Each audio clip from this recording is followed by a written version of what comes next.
salutations. It is I, Trooper SJP, and this is the Academic Foxhole.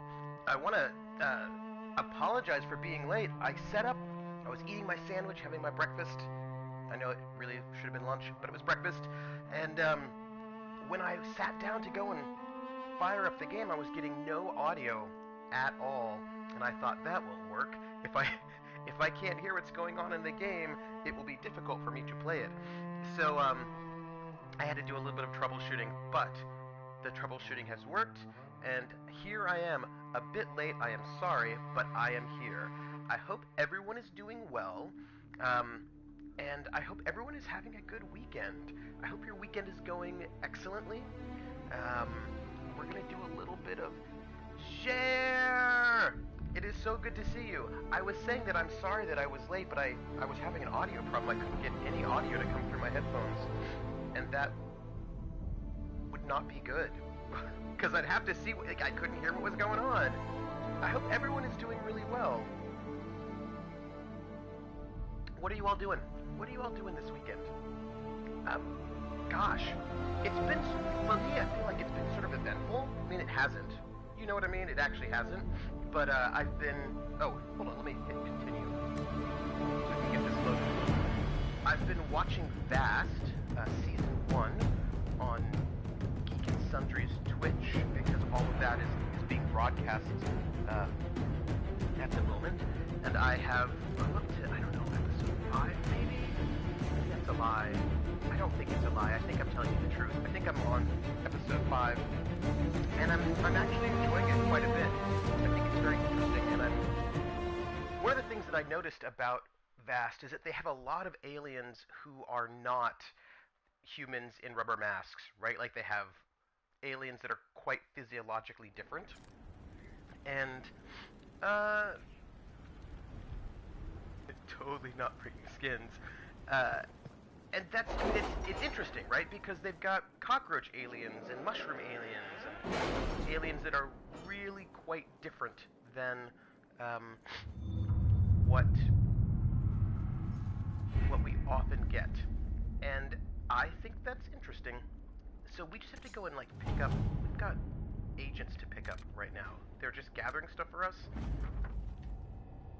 And, you know, collect all of that stuff. You're totally not binging on skins? You know, I need to binge on skins, is what I need to do. Just as a side note, I need to binge on that show. All of my friends who watch it say it's really, really excellent, and I've heard only good things about Skins. And one of the actors who was in Skins, I think season 2 maybe, ended up being on a show that I thought was very good. Really, it could. Oh, I see. All right, hold on one second. Don't go anywhere. I'm gonna see if I can do this from here. Let's see. Hello, hello, hello, hello. I'm testing. Yeah. Okay, I'm back. So what I did was, I'd set my microphone level, but then it must have reset back down to something slightly lower. Excellent. Hold on a second. We need to cut that down.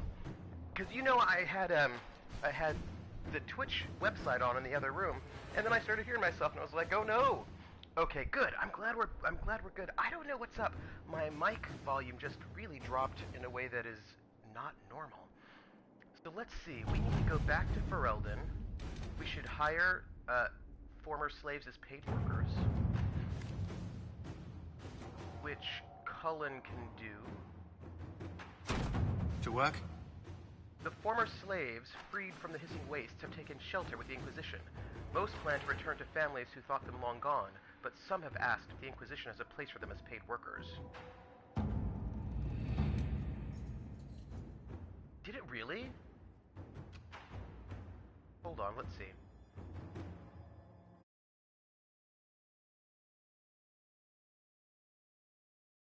Hello.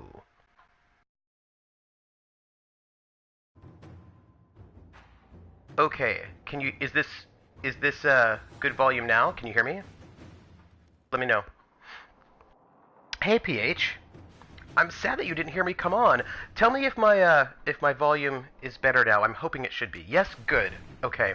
Yeah, there's some I don't know, there's weirdness today. Good. Good. Yes. Oh, sorry about that. You got a little bit of hiss. Sorry. Let's see. We've got reclaiming. Oh, see, a lot of things are done, but we want to send some people off to pick up some things, and I don't know how much stuff we have. You know, we've been. I just was looking at things. We've been playing together for like 90 hours. All of us together for about 90 hours, hanging out, causing trouble, out there in Ferelden and Norlay, which I think is crazy. Also, we've got maybe 29 of these. Investigate the Exalted Plains. Restored. Got a lot of stuff in there. Why don't we just send them to gather some leather. Let's see what we have. Some cloth, and then we're going to go to the Hissing Wastes. Back, that is fine. Gather cloth, which is also fine. At your service. I know. Apparently, this is just a massively huge game.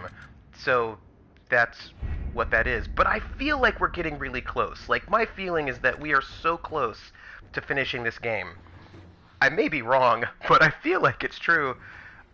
I know. I feel like the people in the world, none of them are, what's the word? None of them are really proactive, you know? They don't run around and do things on their own. But let's go to the Hissing Waste, shall we? I think if we do that, and we've got to establish some camps, but I think this is where we left off before, in this area. So we're going to, and I don't even know how many things we've got to do. We're going to start here, I think. It's definitely good, but feels like a guilty pleasure to me. Okay, here's a topic to discuss, and the topic is guilty pleasures. Let me pop over here so that we can start traveling and take... Oh, hey, I think Dorian has a new image. Hey, did you notice? That's a different card for him. Oh, that's so cool. I think it's because we are now dating. Could be. I also have another thought.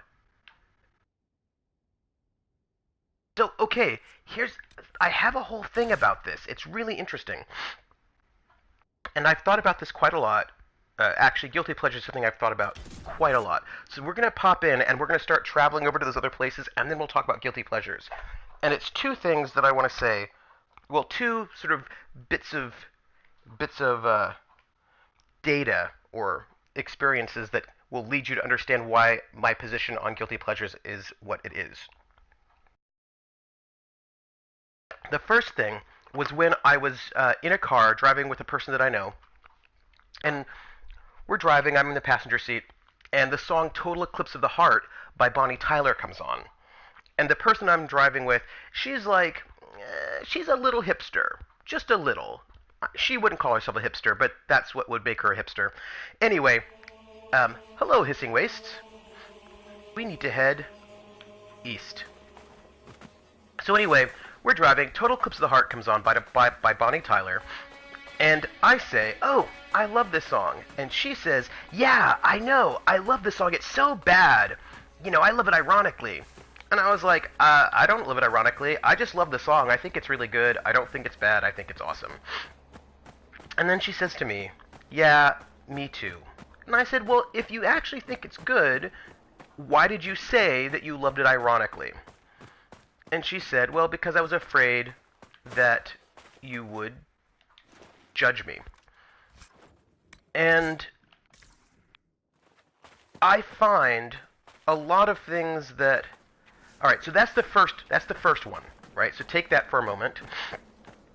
And now I want to go to the second one. There was an article that came out I think the world would be better without reality TV, so therefore, when I enjoy it, I feel guilty. Okay, so here was the second part was there was this article with, and actually, I don't agree that the world would be better without reality TV, mainly because what is that thing that's in the distance? Because most reality TV is basically just game shows, and we've had game shows since the beginning. I don't really care. I know supposed to go off to the east, like over there, but there's a thing over there, and I don't know what it is, and I want to find out. So there was this article, and it was where they asked academics what their guilty pleasures were, and the academics, that most of them said things like, "Oh, my guilty pleasure is I love baseball," and somebody else was like, "Oh, my guilty pleasure is that I love bowling." And they asked Catherine McKinnon, who is sort of a famous feminist legal scholar, and they asked her what her guilty pleasure was, and she says that she doesn't believe in guilty pleasures at all. She says in her experience, when people say that something is a guilty pleasure, it tends to be something that is something that they are guilty about in terms of class, right? They don't think that they should like this based on their class, right? So she says that if the thing that you love does not harm people, then you shouldn't feel guilty for loving it. If the thing that you love is harming people, then maybe you should not be loving it. But she thinks that sort of the whole concept of the guilty pleasure is, especially the way that, so what is this doing here? The way that it was framed in that article was just a way to sort of mock academics and sort of, she's like, I'm just not about that at all in any kind of a way. And I would say, just generally speaking, that is something that has been a sentiment. Hey, look, there's another one of these things. If you think reality TV harms people, then why do you watch it? See, now, I don't think reality TV in general harms people, and if there was a reality show that I thought did harm people, I just wouldn't watch it. And I think in general that if there's something that I love, I'm going to tell you that I love it. I'm not going to feel guilty about it. And if I think the thing that I love is I think the thing is bad for society, I'm probably not going to watch it. And that ends up being, yeah, that's about where I'm at.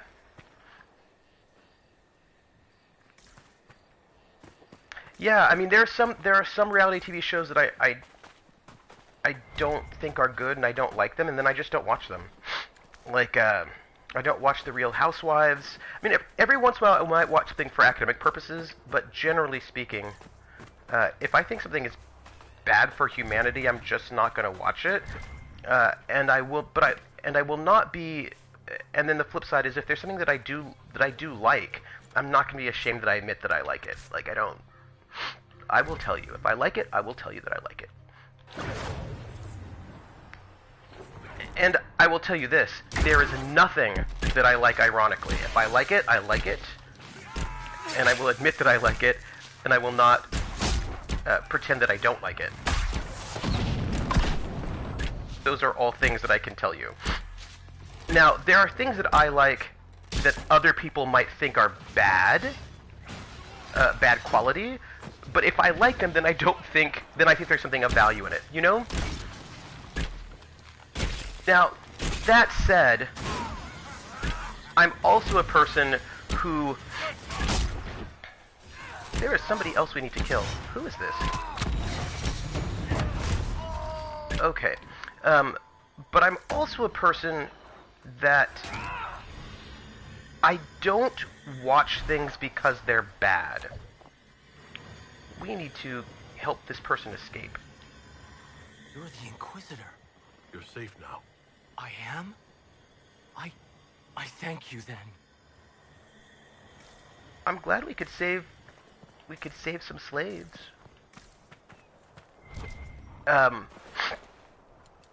Yeah, I don't like things ironic. Oh yeah, I know. We're talking about bad films. I also, and this is a slightly complicated thing. By the way, there are all these things if you don't look at the map, you just look at the sky. There are all these things around that seem like they could be interesting. So let's go over here. Anyway, so it's about liking things because they're bad. Like, people are like, oh, let's go watch this thing that's really, really terrible, and then laugh at it and make fun of it. That always rubs me the wrong way, I gotta say. I don't tend to like things to make fun of it. And I think this is because I'm thinking about, there are a couple of bands, sort of famous musicians who, I want to see what that is over there, even though I think it's probably taking me a bit far afield. But I'm interested, because there's a light there.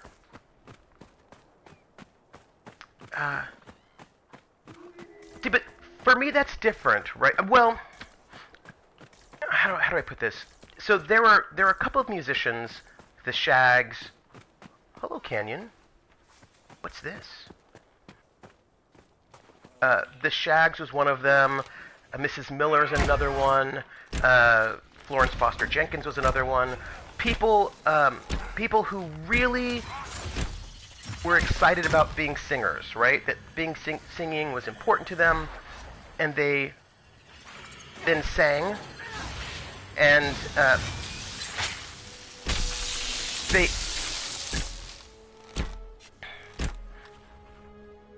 Yeah. See, yes. And so what ended up happening was that they put out these albums, all three of these groups, all three of these people, and people ended up becoming fans of them because they thought they were terrible.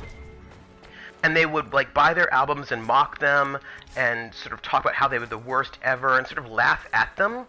And then they would go to their concerts to laugh at them. And I think these are people who that's mean. Do you know what I mean? That's mean. How do you think people would feel? Because they don't think they're bad. They're doing this thing that they love. It's here's what it is. I never felt, I don't know if you all ever watched American Idol, Pop Idol, all those. Should we just go south, I suppose? Let's head directly south and see what we can get. So, all of these, did we really, I don't know if we even really explored this area enough. Let's go back in there, look around one more time, and then go back out. Ooh, hello, Mother Spider. Woo! Apparently a lot of spiders. Nope. So what I was going to say was, right, so they stopped doing this as much. They stopped doing it, which made me feel better about them. But in the very beginning, they would often feature people who were not very good. And then they would have these people who were not very good, and they would feature them just so that people could laugh at them. Luckily, the shows stopped doing that so much. Yeah. American Idol stopped doing that because it's mean-spirited, right? Do you know what I mean? It's mean-spirited to... Exactly, yes. PH is exactly what I'm talking about. That's exactly what I'm talking about. It's mean-spirited, and I don't think it's nice. And I am just not a fan of making fun of people, especially if they don't get that you're making fun of them. I mean, maybe it's because I was super made fun of as a kid, and I don't like it. So I am very... What is this?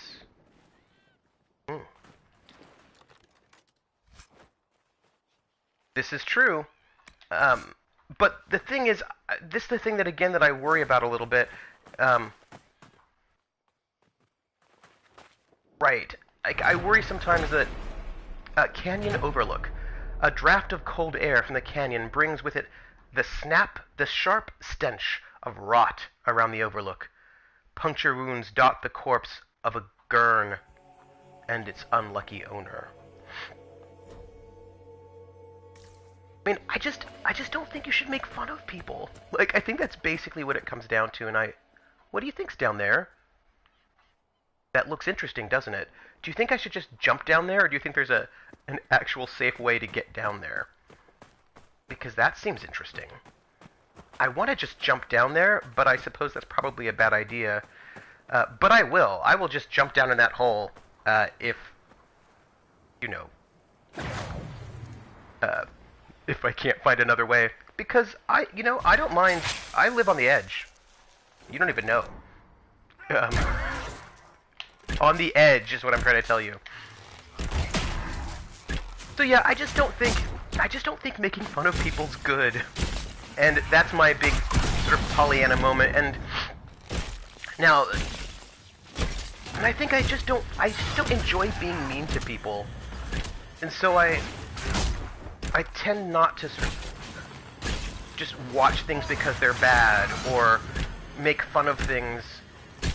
Now, I can critique things, right? And I think that's the thing I will certainly do. Because you know, that's part of my job, is to be a cultural critic. But I don't just sit around saying, oh, I think this is going to be the worst. I think this is going to be so bad. Let's go watch it and like make fun of how stupid the people are. Like that does not tend to be the thing I do. It doesn't make me feel good. And here's the thing, and like the flip side is, if I'm watching something that...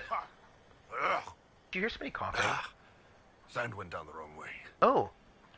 Sorry about that, Iron Bull. Yeah, but here's the thing, I don't like MST3K. I know people really like it, but I don't like it. For me, like, I don't like the aspect of making fun. Plus, I don't like the fact that the movies are edited, so I can't even watch the whole thing. So that tends to be a thing, actually, that I am not... And I know everybody loves it. I know everybody loves MST3K. I know it. But I don't like it. It's not my jam. By the way, there's a thing up there that I still want to work out what that is. But let's go down here and... There's so much stuff here in the Hissing Wastes, is all I'm saying. Let's take care of this, Let's take care of this, shall we? Yeah, so I know it's I know people love it, it's a big deal, but I've always felt...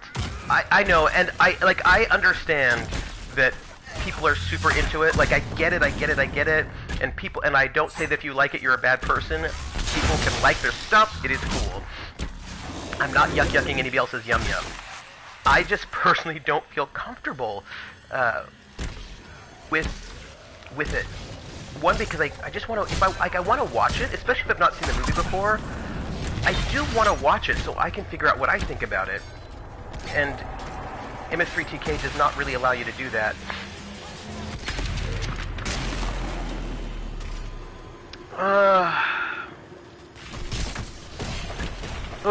Insult comedy.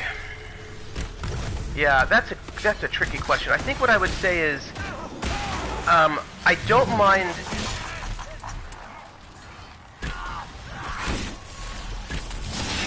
Did you really? Oh, that's exciting.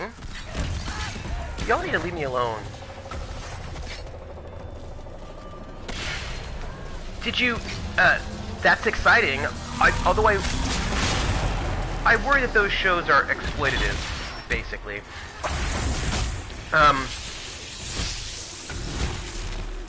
When it comes to insult comedy, I think what I could say is, I feel, I don't mind so much. Y'all need to leave me alone. I'm not feeling well. I'm feeling injured. There we go. I don't mind it when it's self-deprecating humor. Self-deprecating humor, I don't feel bad about at all. And insult comedy that is in good fun and not below the belt and somewhat consensual, then I feel okay about. You know what I mean? I think with insult comedy, if it's self-deprecating and it's not mean-spirited, it's okay. If you're punching up rather than punching down, that's more okay. Although again, it depends on if you're being really mean-spirited. If you're going below the belt, then I don't tend to feel comfortable with it. They had closed auditions at a place that didn't allow fire. Oh no. Oh, that sucks. That's a bummer. Now, a number of the reality shows I feel uncomfortable with because I feel like they exploit people. Like, there are certain reality shows that I was like, oh, I can't do that one because it feels really exploitative.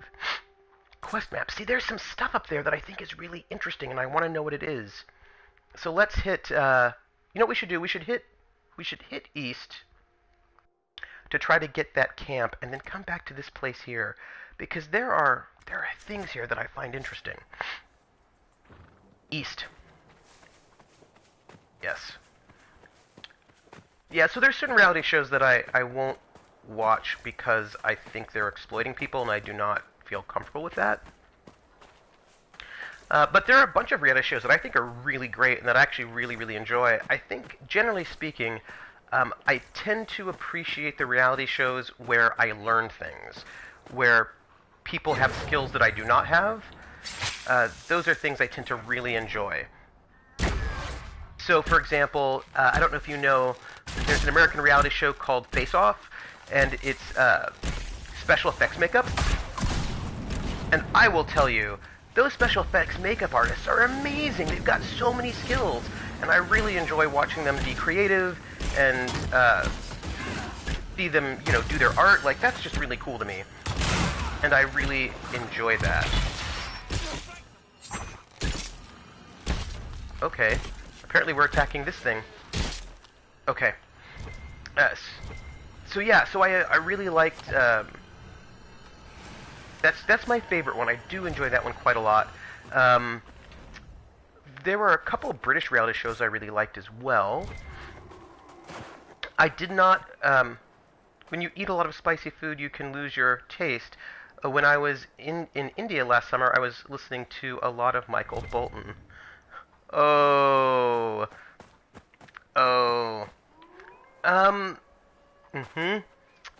That's a burn. Although, I will, like, when it comes to musical taste, I'm a little bit tricky because I feel like, see, that's tricky because everybody makes fun of Michael Bolton, and they make fun of Michael Bolton in ways that make me feel uncomfortable. Now, well, see, the thing is, you've actually insulted all of Michael Bolton's fans. Right? Now, the one thing about here's the thing about that joke. That joke is pretty generic. It could be anybody. So there's a way in which it's, like, actually not all that specific, which makes, like, for me, it makes it a better joke. But I think that attacking Michael Bolton is a little bit too easy. I mean, people do it all the time. It's sort of you know, you need to take a healing potion. Like, that's a little, the joke itself, right, as a concept is a funny joke. Attacking Michael Bolton feels too easy to me. And I feel like Michael Bolton's fans, many of whom are women, get attacked a lot and made fun of a lot in ways that, you know, I'm not that excited about. You did a gig in the US once for homeless. I said, it's nice to see so many bums on seats. That's a pun. That's funny. And also, there are a bunch of people who are homeless who prefer the term bum, so that one works for me. We've got a lot of stuff around here. What is all of this? For example, what do we have here? There's a pair. I wonder if this is. Oh, that's probably underground. Let us see what we have in this area. Boxers don't have sex before a fight. Do you know why that is? They don't fancy each other. Might be a bum, but I'm a Harvard bum. They don't. Boxers don't always don't have sex before a fight. Oh. PH, I get that one. I get it. Folded letter. Astoris. The work goes well, but we're bound to be followed sooner or later. I've set up a watch on higher ground. In the Sunstop Mountains, obviously named by someone who never beheld a real mountain. If you're looking for Harmonum, he's looking for the tomb in the canyons to the west. Magister Arathis. We're gonna have to figure out what's going on with this tomb, clearly. A sand-covered note. Who's this by? Devernix. Bephis, I expected the wagon we sent out to the canyons to return to the watchtower by evening. It's now past noon. But it does not take a half-day to travel from camp to camp should be obvious. But if no one has the sense to be alarmed, look for them immediately upon finishing this letter. The archers, take archers with you. Those spiders in the canyon seem to fear nothing but that screeching monster to the east. I'll be by the 4 pillars. Divernex. Like Robin Williams in that one movie. A big girl once came up to me after a show and said, "I think you're fattest." No, I think you're fattest. Wah, wah. Wah, wah. With that one, I would probably... like, that's probably not one I would tell, Joe Pesci. Alright, so, we're in this whole area. There's a whole thing here. I think we should find out what this is. What is all of this? It looks like there's something interesting down there. Oh, with honors. Let's set up camp before we go in there, shall we? The 4 pillars. Oh. Istoris. Not only did we find the dwarven tomb precisely where I said we would, the writing on the stone uses a transitive verb found only in scripts that predate 700 TE. It means, obviously, that these ruins were built before the first blight, just as I predicted when we started this exposition. I believe you owe me some gold. A Vantham. I live near a remedial school. There's a sign that says, "Slow children." That can't be good for their self-esteem. But look, of course, on...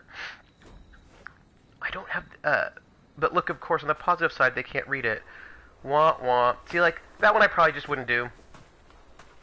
I just don't think I'd do that one. Okay, we have a camp. Inquisitor. Okay. So, we have our camp set up, which means we have new... what do you call it? What's it? We have new... You know what I mean. We have new potions. Thank you. Alright, now we're gonna go in here and see what's up. Oh, looks like some dead people.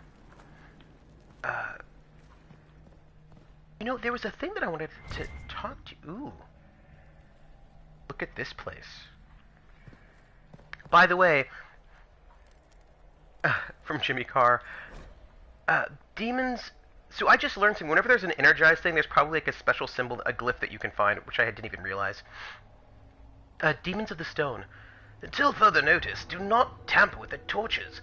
Lighting them in the wrong order summons demons. The inscriptions on the pillars indicate the correct order, but wait until we can confirm the accuracy of our translations before proceeding. I've made maps to the other tombs where there are similar structures. Let the same warning stay your hand there. Magister Gallus. Below this, someone else has written complicated formula and scribbled many notes. Demons bound into the rock. How did the ancient dwarves manage it without mages? Oh, yeah, see, I just feel like it's important to make a distinction between punching up and punching down, and also punching below the belt. Because some jokes are not really jokes, do you know what I mean? Some jokes are just being mean. This we learn when we were in school, and people would insult you, and then say, haha, just kidding, but they weren't just kidding, they were just insulting you, and being mean.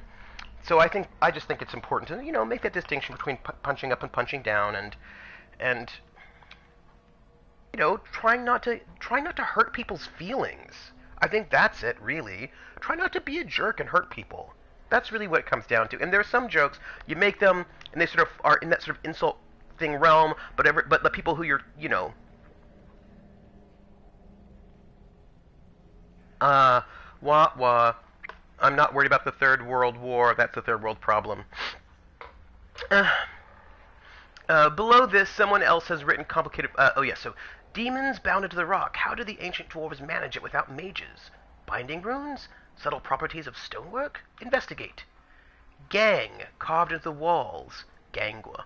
Could be translated from Old Dwarven as stone waste or impure spirit of the stone. Dwarven superstitions saw demons as impure spirits of rock. Study impossible with dormant demons. Ask Siphus and Arathis for help with binding. There are a few so horrible I'm not sharing them. That is fine. Okay, so we have but I think we have a good feel for your sense of comedy. Basically, just don't be mean to people. Do you know what I mean? Like, that's really, for me, I think that's just what it really comes down to, is don't hurt people's feelings. And I think oops, demons. I clearly did it the wrong way. Oops, sorry about that, everybody. I messed up. I did the wrong one.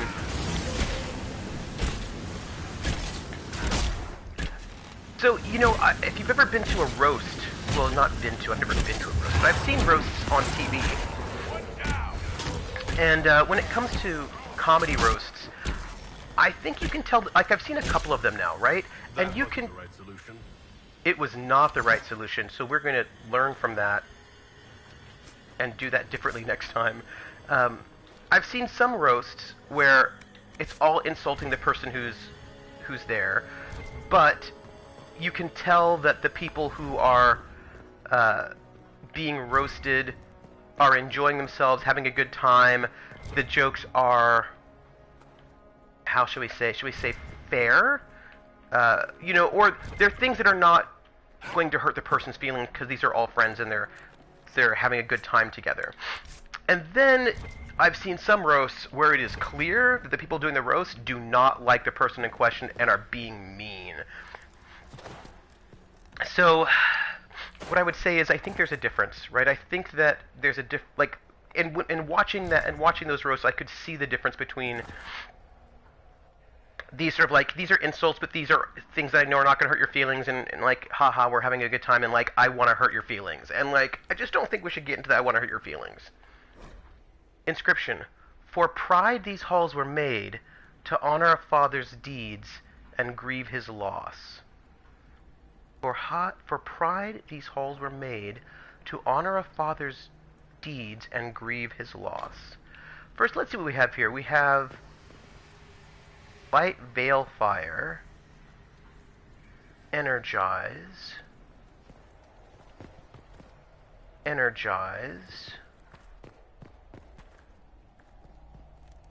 Read, Light Veil Fire, Energize. Okay, so we have these 4 pillars. We're going to read them all and see what this is. For pride these halls were made, to honor a father's deeds and grieve his loss. Alright.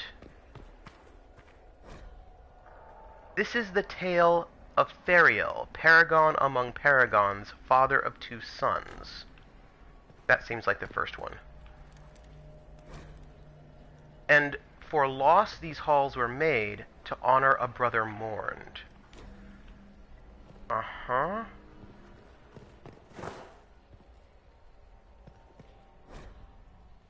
Who, against their father's wishes, fought from foolish words and foolish pride. Yeah, so I will say I've seen... Sorry about that, Iron Bull. Sand went down the wrong way. Sorry. Yeah, so there are quite a few roasts that I was just like, oh, this is not making me feel comfortable. Alright, let's see. So I think not this one. I feel like this is the first one. No. For pride these... Oh, I got myself all turned around. For pride these halls were made, to honor a father's deeds and grieve his losses. But that is not the first one, I don't think. Who... against their father's wishes, fought from foolish words and foolish pride. That's the brothers, right? So... Okay, and for loss these halls were made to honor a brother mourned.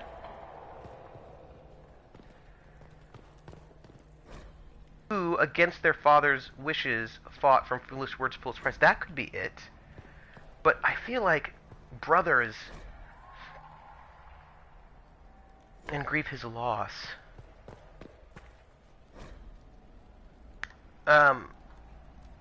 Okay, I think this is the start.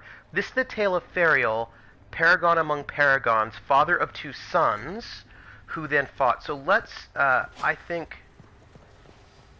let's pick up...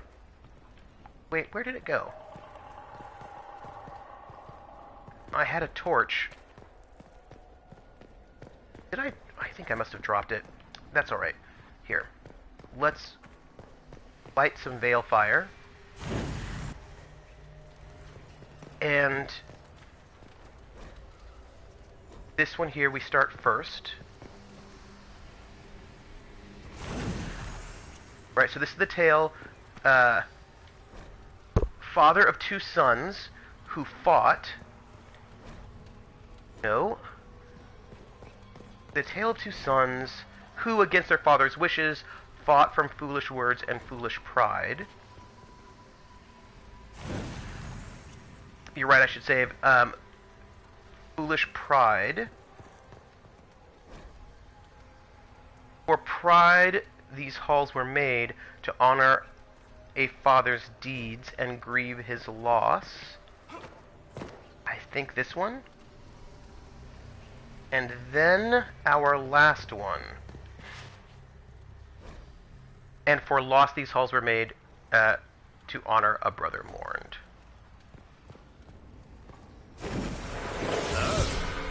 A burial chamber, I think. Okay. We did it. Oh, and now we can open up that door. Sweet. And we're gonna save. Oop. Save. Okay. Let's see. I feel like we're just robbing people's graves. Yeah. Oh, mosaic piece. Very nice. I feel like there are all these mosaic pieces that we have not even gotten. Loot? What do we have? Oh, gold, torn paper. Directions drawn on a piece of torn paper. Key fragment. Some masterwork spike longbow schematic. Take everything. Like, it's... I'm gonna tell you, we've got all these maps, and I'm looking forward to looking at them and putting them all together later. I think. Okay. And maps are cool, right? Maps are cool. Sometimes I wish I had all the time in the world, so that I could do all the, like, there are a lot of things in my life that I would love to just do on the side, hobby style. So, by the way, I still want to check that out, but I feel like that's probably a bad idea. Field of Bones. I just want to go in there. Alright, let's go and close this rift while we're here, since we're so close. I mean, it's just right over there, so we'll just close that rift. Oh, hi. Or we will murder that person, because murder is totally fine. Yeah, so I just wish I had, like, all the time in the world to go and you know, like, become a really good map maker, and also become really good at painting miniatures, and... Murder's also cool. Murder's totally fine.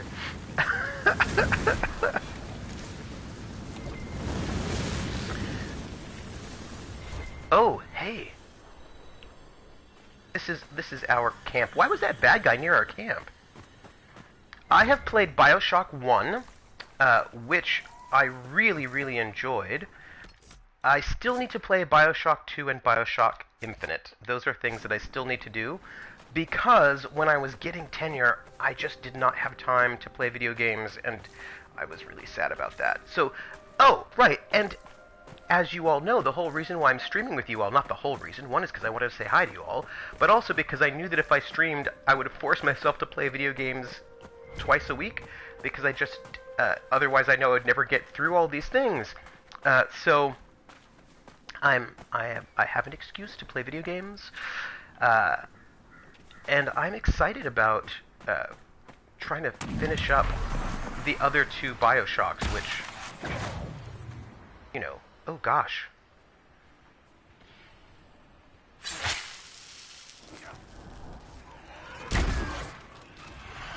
I wish those things would leave me alone. They're rude. Monsters. Alright, I'm gonna try to, No, this is actually really true. I really have to start playing Banjo again, for real. Oh, 13 hours, not bad. I've got to finish, at the moment I really have to finish, Splinter Cell Chaos Theory. That's my Xbox game that I am currently behind on. There are a lot of, monsters out here. I would just like to have them leave me alone a little bit. That would be fine.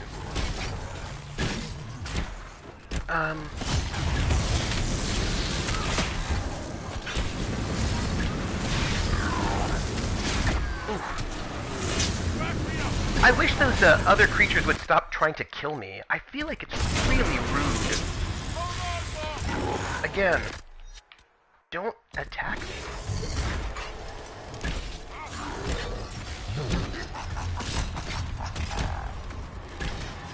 And I am not able to do anything with this thing right now.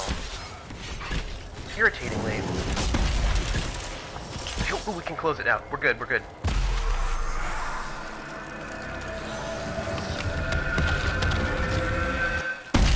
There we go. So I just wanted to say that I really enjoyed Bioshock 1. I love the twist. I love the way in which there's a really sort of interesting meditation on player versus character. What does it mean to control your avatar? Like, I thought that was actually very cool. I like that quite a lot. Also, the soundtrack was amazing. I think that needs to be said. Let's just go west and a little bit south. So, this way. You'd like to see capitalism fail. That was more libertarianism, sort of libertarian capitalism, than it was generic capitalism. And I think it's an important difference, right? Because it was clearly sort of riffing on Ayn Rand's objectivism. That was clearly what was going on there. Oh, good, we're still. Yeah, I know. I mean, that's super Ayn Randian sort of quote-unquote excitement. But I did enjoy that they were sort of being thoughtful and trying to do something, because I like my games to want to do something. Like, I do appreciate when a game is like has a point or is trying to achieve something in some way. That's, you know, I don't think you have to try to do something more, but I like it when you do.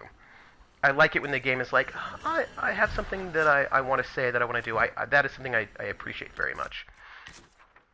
Alright, we are really close to this other thing, and I think we will find it, I hope. Did you just hear that? That was a nice little detail.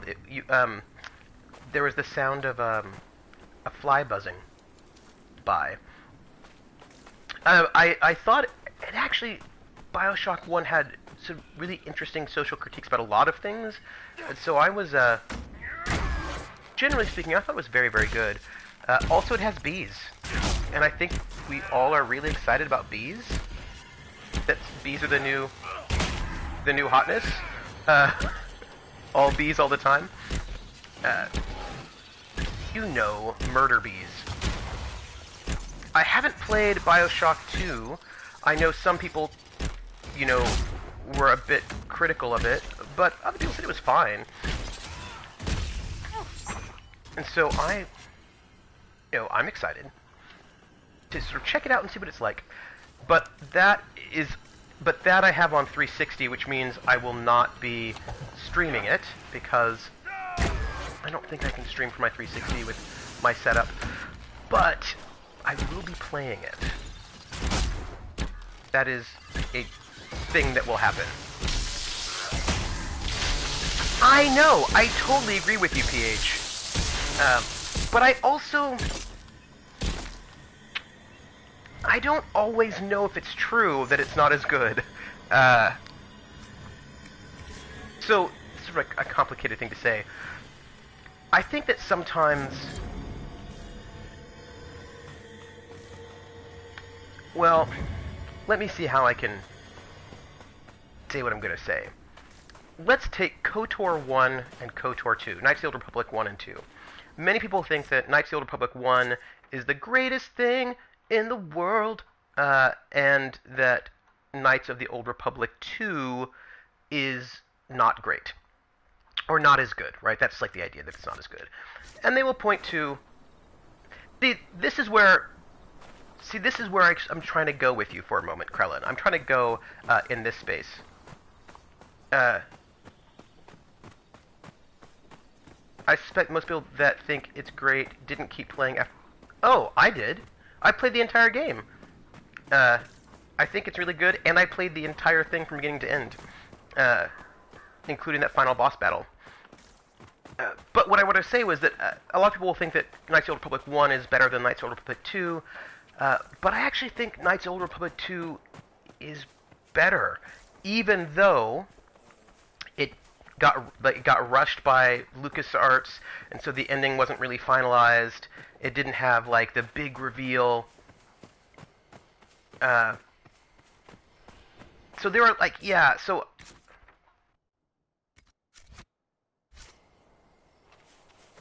I want to try a thing that I think is probably a bad idea. Okay? So, folks, I want to try a thing that is probably a bad idea. I want to try to jump down this hole and see if we can do that. Because I feel like, where did our hole go? Huh. West map. Oh, we just need to head west a little bit. I mean, maybe people are like, this is the best game ever, I'm not going to play the last hour. I mean, maybe that happens.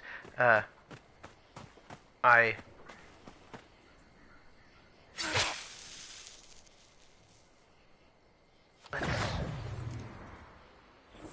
kill bad guys that are hanging out right over here.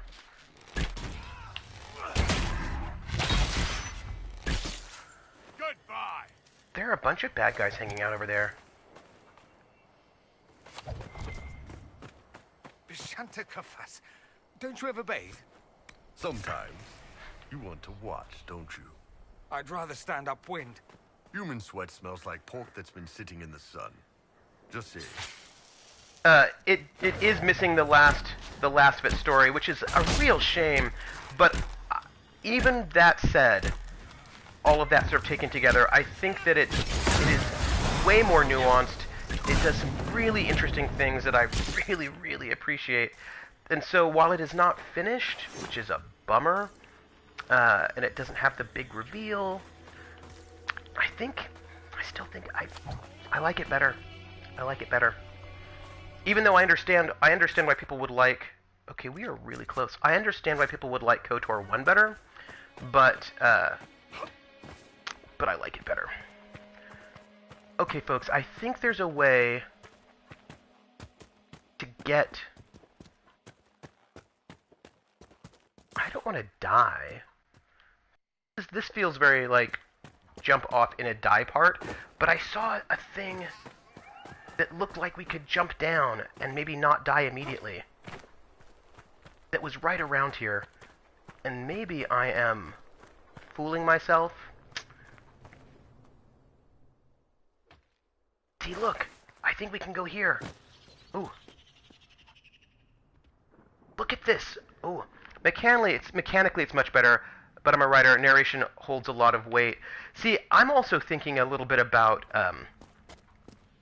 story. I think that they did a much better job nuancing. This really looks like we're gonna die if we continue going down this route. I wonder if there's a way to, like, oh, I mean, this looks super deadly, but like, ooh. Okay, we're making our way slowly but surely down a way that maybe we weren't allowed to go down, but we're gonna find a way into this canyon area. Like, I am 100% dedicated to finding a way. Oh, it looks like there are bad guys in here too. We're gonna do this, folks. We're gonna find a way because love finds a way. Oof. Okay, we did it. Look at us. I don't know how we're gonna get back out, but we just... Hello, spiders. Like, so I think that KOTOR 2... Isn't that... Look at us. I'm very proud of ourselves. Cheat to win. Now, I don't even know... Hi, spider. I was gonna say that I think that they dealt with morality much better in KOTOR 2. I felt that they dealt with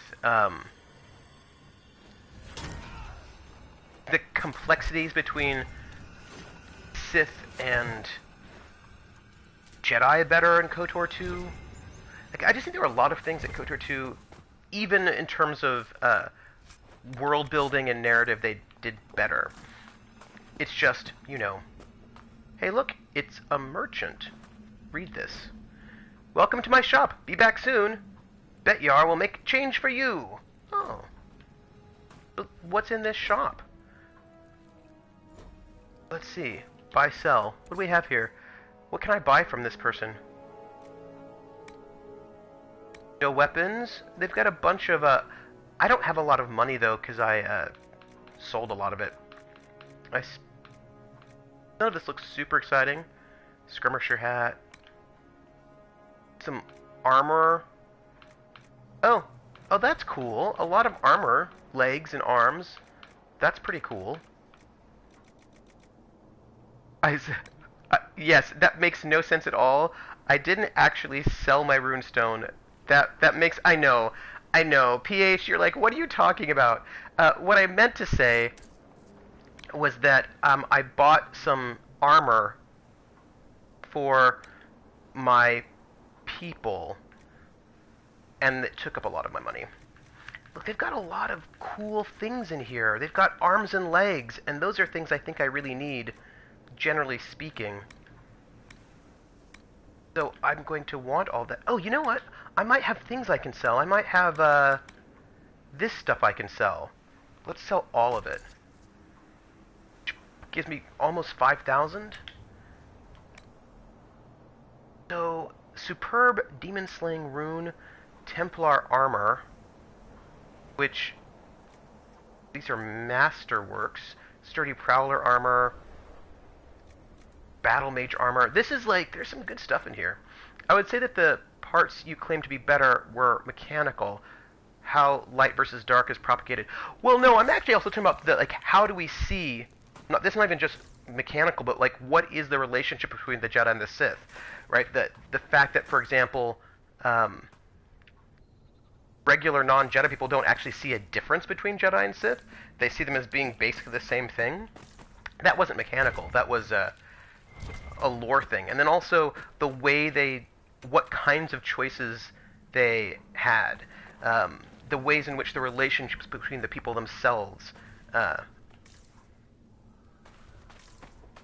worked out. Like, I think Kreia is brilliant, and the relationship that's built between you and Kreia, really good. And that wasn't mechanical. That was about how they wrote the character, and how they set up the relationships. I mean, it was I think it was really. I thought it was really. It was a lot more subtle, I think, than KOTOR 1, which was not that subtle. That was sort of a bit more archetypal. And so I appreciated that. I appreciated the subtlety of KOTOR 2 and the ways in which they really sort of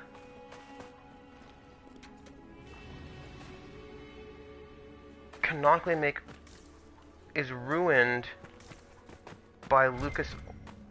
Why would that ruin it? I mean, I prefer... Oh, yeah, I don't necessarily think so. I mean, maybe that was... I mean, that was not my experience of it. I played KOTOR 2 both with a male exile and a female exile, and I didn't feel like it didn't work with a female exile.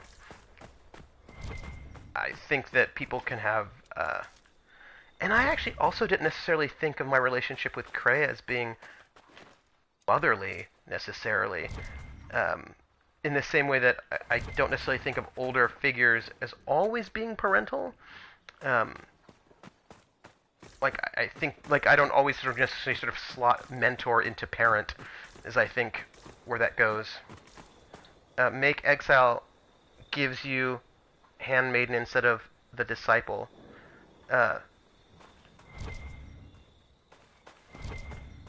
Yeah, I played them both, and I thought they both worked equally well. So here's my question: where are we? Since we have just come out on the other end of this, the shallow basin. Yeah, I often see them as advisors. Okay, so this is... I felt Kreia was really flat. Well, again, that betrayal was that last moment at the end of the game, which I think was when they got rushed by the end, right? But I think everything up to there, and I don't know if they would have done that necessarily. Okay. Though maybe I just grew up in that environment. I kind of want to replay it now. So, side note, we now know where to get into this area, the place with the big flag. And also, I would also say that Kreia just did not feel very maternal to me. We're going to go back through and see if we can get to the other end of that. And so I don't know whether or not she would have just straight up betrayed you at the end. I feel like they were working up to something a bit more nuanced than that, and I think that, you know, LucasArts saying finish the game now caused them to have to sort of just tack on an ending, and that made me really sad because I thought everything up till then was really interesting. And I thought Kreia was really fascinating, the sort of the shift from Traya to Kreia.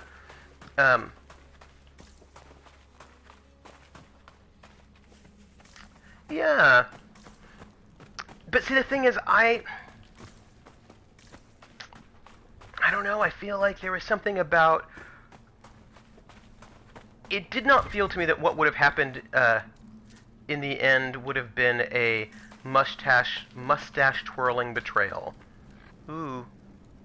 That statue makes me feel a little nervous. Right, with the, aha, I am evil and I betray you. Because I think that she was trying to toughen you up for something, and I really felt that there was another space that they were going to go with that may have had her turn on you, but not necessarily, right, in a Snidely Whiplash sort of way. But, well, you know, I bought it on, I originally played it on Xbox, but I bought it on Steam because you can get the, what do you call it, this is interesting. You can get the mod, the patch that sort of puts the stuff back in, and so I do want to play it and see what that looks like. Look at where look at all this stuff. I'm excited to see where this goes.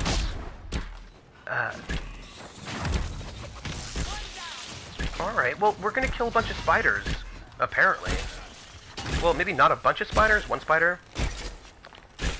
Let's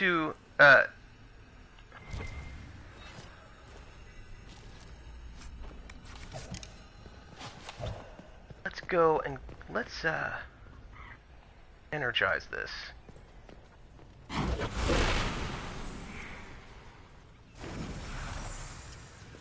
Let's go back to me and light the veil fire.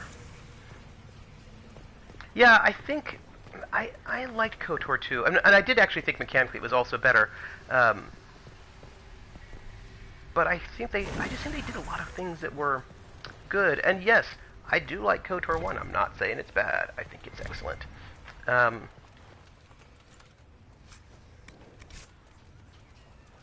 But yeah, I don't know. I think that people sometimes...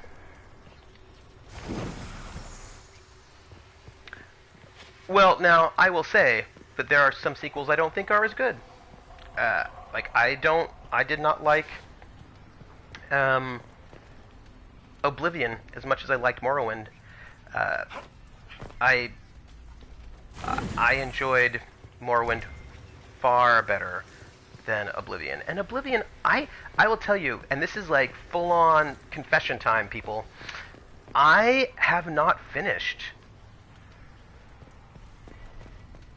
Good, okay. I have not finished Oblivion. I played a lot of hours of Oblivion, but then I was just like, ugh, why is this my life? And then I didn't finish it, which is very rare for me. I almost always finish my video games. If I start it, I'm going to finish it, and there have been very, very few games... Huh. Oh, this must be the new one. There have been very few games in my life that I've started that I have not finished. But that is one that I did not finish because it was just not exciting. Alright, let's see what we've got here. It does look familiar. He bade each son swear he would take care of his brother. Comma. And within the burden growing, he called his sons to his bedside.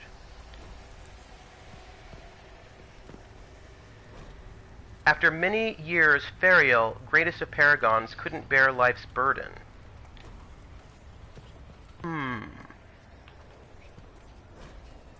And their brothers swore and mourned when their father returned to the stone. Okay, so it seems to me that this is the first one.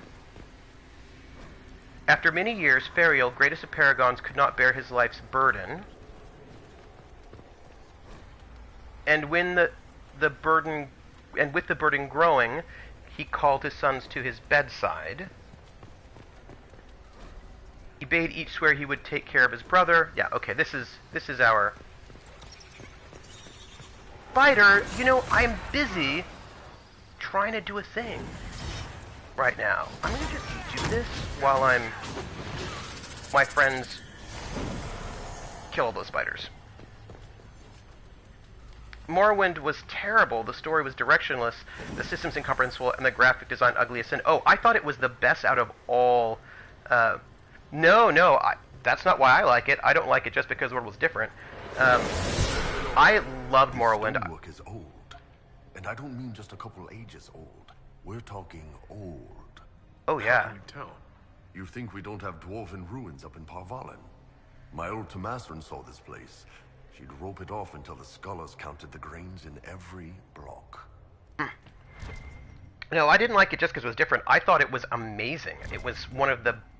I still think, for me, in my opinion, it is the best sandbox story that I have ever played. I think it is absolutely amazing. I liked jumping spells so much, leaping from building to building in towns. I mean, I loved that it had a real... like, that it dealt with colonialism really, really well, with cultural relativism really, really well. I loved the central... what is this? Oh, light veil fire. I loved the central conundrum of your identity and what does it mean. to be who you are or may be, and what are the implications of that as an outsider, I loved the way they dealt with whether or not you are or are not the Nerevarine, and what does that mean. Like, oh, I just thought it was so well done. So much about it was so excellent. I also love the fact that you couldn't have everything and do everything. You couldn't, oh yeah, I mean, I just thought, and it was not ugly in its never understand why at its Kunari time. warriors spend half their time running around bare-chested. Thought you'd appreciate that. It's stupid. They should wear armor. You see a member of the Barasad in full armor, you run, because it's war. They should wear armor all the time.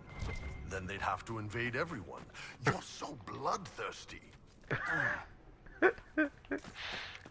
Yeah, no, I thought it was, oh, and I mean, there are so many things about that game that I just thought were so good. I love the fact, and this was sort of taken away in the later ones, you couldn't do everything and have everything, right? So you had 3 different Dunmer houses, and you could only join one of them, right? You couldn't be like, oh, I'm going to join all 3 and then get everything you want. Also, you couldn't raise yourself to the head of all of the guilds. Like, you couldn't max out the Fighters Guild and the Mages Guild and the Thieves Guild and the Dark Brotherhood and there were choices you had to make, and you couldn't have everything. And where are we right now? Okay, so these are the ways into this canyon. That is interesting. All right, okay. I know where we are. Let's save. Yeah, I just thought it was, I mean, I gotta tell you, for me, Morrowind was so superb. So superb. I love the fact, I mean, I remember, like, for me it had a real sense of, like, I had a lot of questions morally while I played that game about what did I think my role was and what did I want to do, right? I mean, who was I playing as? Was I a Khajiit? Was I a Khajiit or was I a Dunmer? This is a very good question. I might have been... You know, I think I was a Dunmer from the mainland. And that was not... I think I was a Dunmer that was not from Morrowind. And that was really complicated because people... Let's equip our potions. And replenish all. Cassandra's good. Dorian's good. And Iron Bull is good. Okay. So, like, you couldn't have... so I arrived, right? So I'm a criminal. I'm in a boat. Now, let's head over... Let's just pop over here, shall we? So, you know, you're a criminal. You get pardoned by the Emperor, and you don't know why. Nothing to report, sir. But part of your pardon involves him shipping you off to the island of Morrowind, a place that he has colonized, and they are not happy to see you there, right? Like, well, they're not happy to see the colonizers there. And when you get there, they don't treat you well. They treat you as an outsider, and they don't trust you. They don't know why you're there.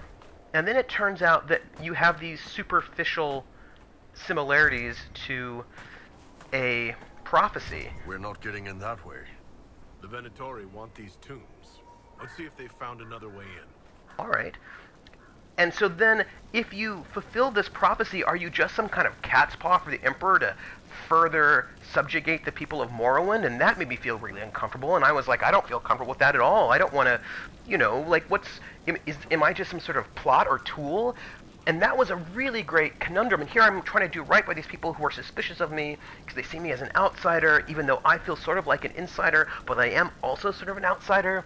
And then the different, and also the fact that this colonized people who, you know, they don't like being colonized. They're also slavers, right? So there's, I mean, it was just so complicated and complex. And what do you think about the imperial religion sort of moving in, trying to take over the indigenous religion? I just thought it was really good. I thought it was so good. And none of that was in Oblivion. Oblivion didn't have interesting social tensions. It didn't have... I will tell you something after I read this, and it's about sandbox game design. A dusty note. Solanas, 4 slaves injured and 10 crushed under the rock. We couldn't excavate this entrance with 50 if we keep losing so many. I propose we dig down from the top. There's no other way to reach the tomb without risking another rock slide. Leave this note for the others. I must inform the overseer about our reduction in labor. Devrenix. I never felt a reason to exist in that world. I was given no background. Oh, see, I felt like I had a whole bunch of stuff going on that were like big questions. And when the story stopped to tell me to go join a guild, it didn't even tell me where the guilds were. Claim. A blocked doorway. Avantham. If your eyes were as sharp as your tongue, you'd have long realized that we found more than just another tomb. This is where the dwarves who built this city emerged from the deep roads. Whatever drove them here, they were determined to stay. The lowest levels were deliberately collapsed. Send Vertis back when he's done with the runes in the canyon. Do not make him lift anything heavier than a quill. That slave cost a pretty fortune. Estoris. See, I mean, for me, I felt so much more motivation and sense of place and connection in Morrowind than I ever did in Oblivion. If I had played one of the slave races, that would have been sort of Khajiit, Argonian, and... Oh, I can't remember. Is it just Khajiit and Argonians? Most of them, right? Then that would have left me with some really interesting conundrums there as well, to sort of think about what am I doing in this place. I mean, God, if I were an Imperial, that would have given me a lot of things to think about. I really, really, really appreciated what was going on there. Well, this is where you do role-playing and character building, right? So the first thing you sort of create, you work with what you're given, and you create a sense of self, and you create, right? Oh, who you are. And I mean, I just thought it was... I mean, I had a really good, strong sense of who I was and who my character was, and this is where we want to go up there. Oh, well, the first thing you know is that you're a prisoner on a boat, and that you know that this is the place of the Dark Elves, and you know that they've been colonized. Oh, I had no background at all, but they gave me enough to have a start, and then from that start, I was able to build on it as the story advanced. So, like, I had a great time with it. I felt really good. In a way that I never felt good in Oblivion because there were just no larger tensions. When do you learn anything about Dunbert being...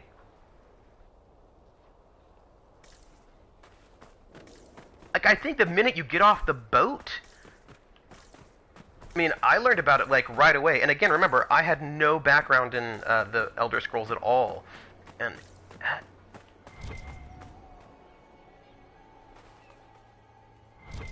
Here we go. I mean, I will tell you, like, I got it all real fast, and it felt very much like I had a personal stake in the world, and, ooh.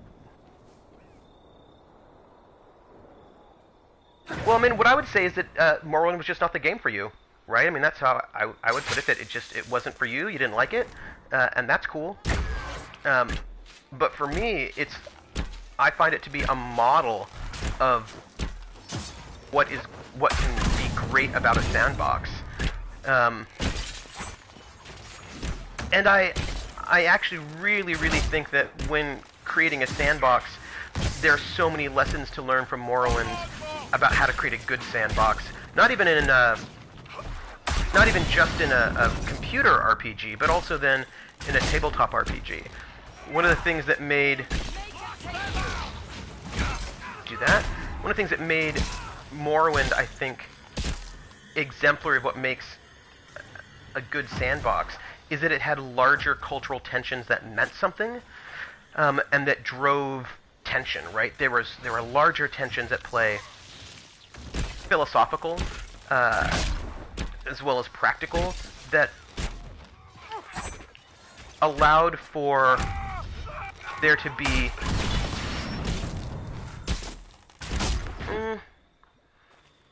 I mean, let me put it this way. If you just have I think the main thing is that it didn't have a typical intro. The character creation gave you insight into races, and the note you start,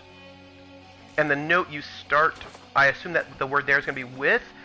Finish it for me, Jer.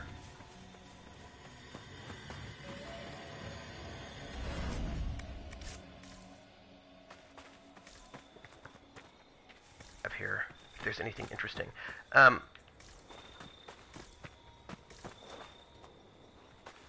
No there. Ooh. Wait, got something over here. Jer, finish your thought. I wanted to get the rest of it. I wanted to hear what the rest of it was. With, and guard dialogue gave you a sense of, it's true, right? I mean, you had guard dialogue that told, like, I remember being in that opening boat, and it told me a lot of things, thank you, about the world in that opening dialogue. So for me, one of the things that I really took from... I wonder how I'm going to get all these things. One of the things I really took from Morrowind when it comes to sandboxes is having... so I think that Morrowind had two things. There we go. That really made it superior to a lot of other sandboxes for me. One, it had a central mystery about your identity. I mean, not in the sense of, I mean, you know who you were, but the central mystery there was, are you the Nerevarine, or are you actually just some sort of cat's paw? And if you were the Nerevarine, what would that mean as an outsider to this culture, right? Like, that's some existential stuff that I really had to grapple with the entire time I played the game, and I really appreciated that, because it gave me a lot to think about. Note from the Silent Quarter. Solaris, there are eyes on me when the rest of the camp is asleep, or during the day when the animals rest. The ancient dwarves who inhabited this place could not have known, as they are deaf to the song of the Fade, but the veil and the waste must have been thin even before the Elder One's sun had opened the sky. To that end, watch Corix. Your cousin has grown suspiciously quiet since we arrived. He's also been seen leaving the Overseer's camp at night. Say nothing, but follow him the next time he wanders, and report to me. Magister Gallus. So this sort of central question about your identity and what does it mean for you politically to be here, and what do you plan on doing, right, with your position, I think is really drove a lot. That particular mystery drove me forward in a way that there was really nothing interesting in terms of identity in Oblivion at all to make it interesting for me. But then the second thing that I think is, so how I translate this to tabletop games is I want to make sure that players who make characters that have some sort of tension, some sort of tension that will drive them. And then the other thing that was... Might be something here. Better take a closer look. We should. But the other thing that I think was so great about Morrowind was its sense of larger tensions in the world. So I will never get the dust from my throat. I'm sorry that it's so dusty and miserable here. I'm really sorry. So what I mean by that is, you come into Morrowind, and Morrowind is not a static place.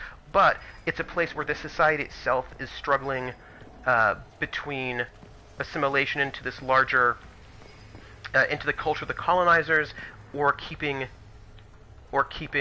true to ancestral ideas. You have 3 different major houses which have different positions on the matter, and it's not just so easy as colonizers bad, indigenous ideas good, because, well, some of the indigenous ideas also involve slavery, and so then it becomes really tricky about, and some of the people who want to move you forward and to become more cosmopolitan also want to get rid of slavery, and so there's this really sort of complicated situation about how do you deal with, by the way, I don't know where we're going, but it looks exciting to me.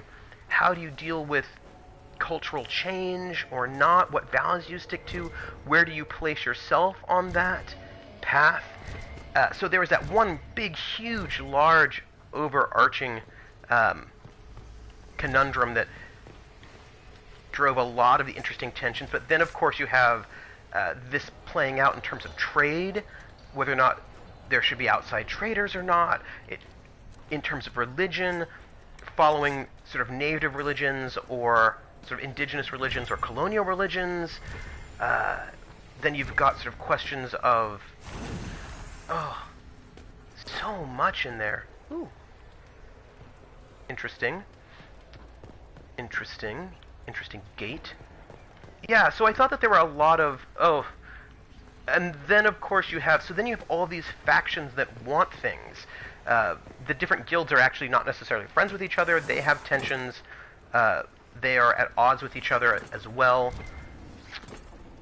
By the way, we're going to see what we can see. And so I think that if you're going to make a sandbox, you don't just say, oh, here's this town, and then you leave it. I think it's really important to think about the larger forces that are at work, and build a world that, and the thing is, that's what Morrowind did. It had all that in there, which I thought made it really great. And I think that if you're going to make a sandbox game, you need to have, for me, what I think makes a sandbox game work really well is to have larger tensions. And I don't just mean there's a sandbox and there's a big bad who wants to take over the world and you do whatever you want to do while there's a big bad. But I really mean that you have something at stake in the world. The stake has got something happening, that it itself is dynamic. I think that is so crucial. Did we, oh, hey, look! Another one of these. I want to just make sure we're good. Yeah, they're not going to give us anything. Alright, so let's go in here and do this other tomb excitement. And I really do think that that is the way to make... you mean like in Baldur's Gate, the city and had tensions of war and trade because... Yes, right? Like, I think that actually this is... I think that is one of the keys to making a good sandbox. I think that people often are like, oh, a sandbox. Like, I think bad sandboxes are just like, hey, look, I've created this place. Go and do stuff. And there's just nothing going on there. Do you know what I mean? Like, it's just, okay, well, why do I care? What am I doing? Whereas I think a really good sandbox has these larger tensions, and those tensions are going to be, you know, about resources or ideologies or location or... whatever it might be. I think it's really important to have... Shall we read? And with his son's help, he ensured the Tig prospered and grew. The sun burned above oceans of sand.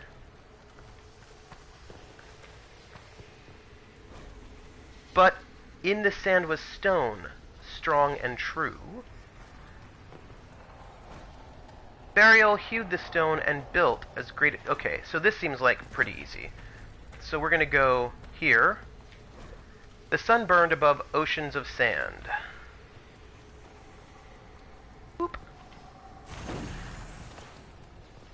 The sun burned above oceans of sand, but in the sand was stone, strong and true.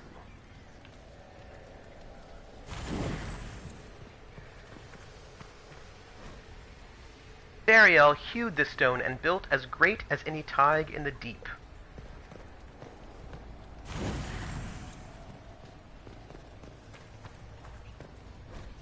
And with his son's help, he ensured the tig prospered and grew.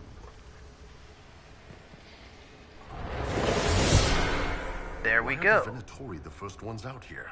Corypheus must have put them on the scent. No, I mean, why isn't Orlais or Ferelden sending scholars to learn how to make a building that lasts 1,000 years? This is real engineering. None of this.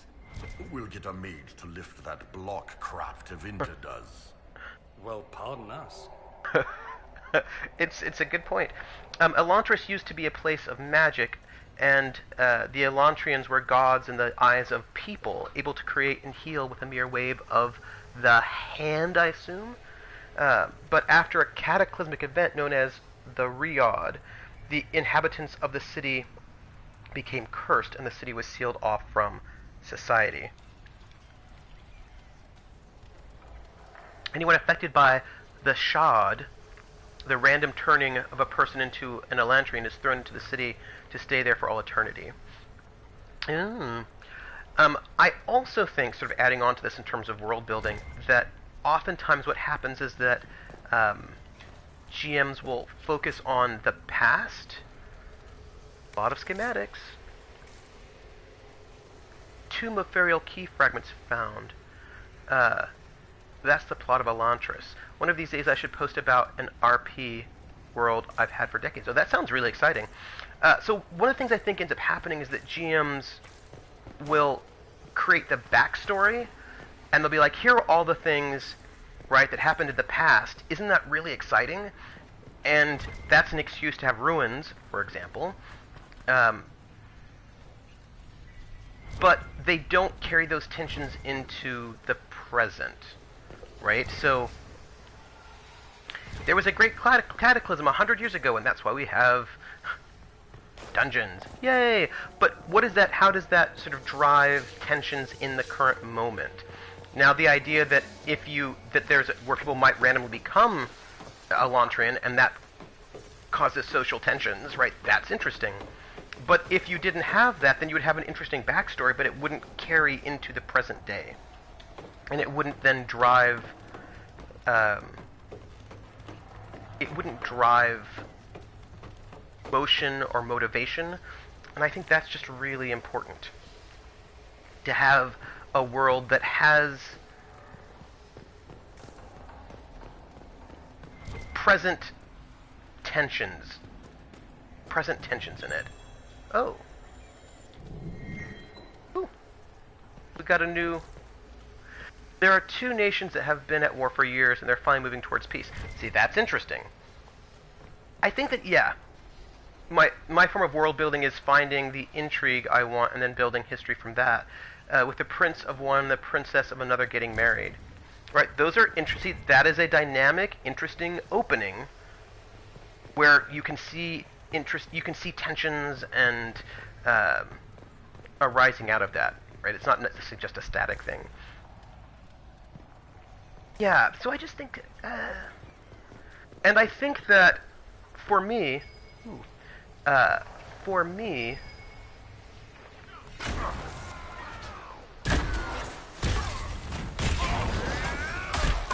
we have got, I wonder if we're in a new place or if these bad guys were always here. The princess moves to another society, but before she gets there, the prince becomes an Elantrian. Oh. Ooh. I also think it's important to not craft full stories, if that makes any sense. Like, what I mean by that is, I don't think you want to be like, oh, and here's the entire plot that doesn't involve the PCs in any way. But sort of create dynamic and unstable situations that then will resolve in ways that you don't know what they're going to be. Right? Like, I don't know how this unstable situation will resolve, and I'm interested to know it. Let's see what we have. And I don't know how it's going to go, right? So, for example, here we have this princess who's going to go over there and this thing happened. What's going to happen now? I don't know. Like, as a GM, I don't know. And the players may not know, and we work it out together. And that, I think, is really good, because that gives people interesting tensions. A journal on dwarven ruins. Let's see. It's a paragon. Wait, who is this? This is... we don't know.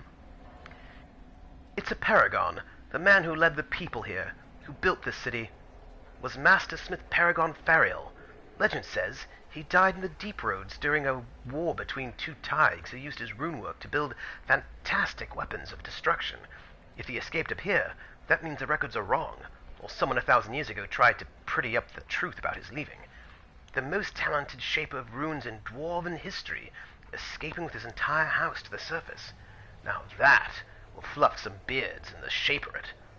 My father said our old family business used to be near an archway that was part of Fariel's Paragon statue. I wish I could have shown him this. He's the one who wanted to believe our ancestors in the stone were still guiding us. Be nice to think if it were true, old man. I generally have an idea of what NPCs would do without interference, yep, and how NPCs interact with them can change this series of events. Exactly. Exactly.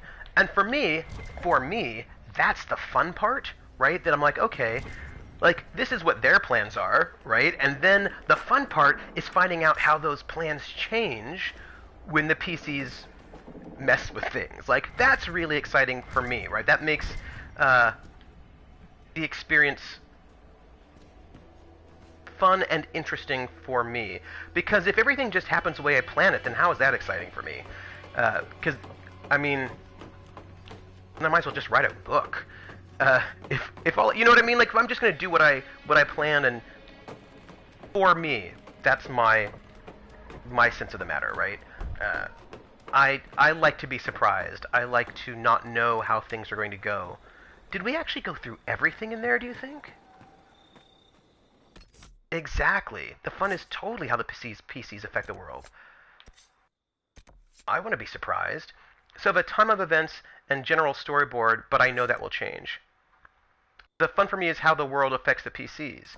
Well, I mean, if I'm a PC, then I want to know how the world's going to affect me. Is everybody okay? Do you think we got everything in there? Like, I feel like we didn't. I want to just do one more pass in there, because I feel like there might have been some things we didn't get. As a player, I'm really excited to find out how the world will affect my PC. Like, that's one of the prime things that's interesting to me. And as a GM, I love to give the players things that will challenge them and be interesting for them, because I feel like that's part of my job, is to give them those things. But as a GM, I'm really excited to see how those players will affect the world. Like, and of course, it's a symbiotic relationship, right? They affect the world, and that in turn affects them. Yeah, I'm pretty sure we have done everything in here. Okay.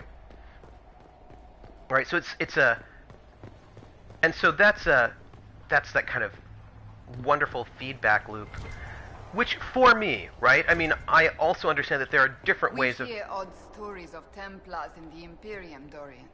All true. I haven't even told you what I've heard.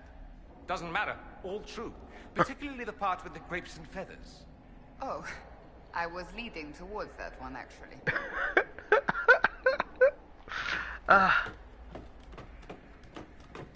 But of course, if you go through like that, but that's just that's really because, again, I'm my primary mode is simulationism, right? If I were a narrativist, that would not be the way I think about it as much. Instead, I would think I'm really excited about telling this super grand story that will be with a really cool beginning, middle, and end that will excite people to no end, and like, I really can't wait until we get this. Let's see where we can go from here, eh? Well, we should probably save. Let's save. Right, if you think about sort of narrativism in the grand and exciting way, we want to head maybe north, I suppose. That's south. I suppose we have everything. Let's head north and see what we can do.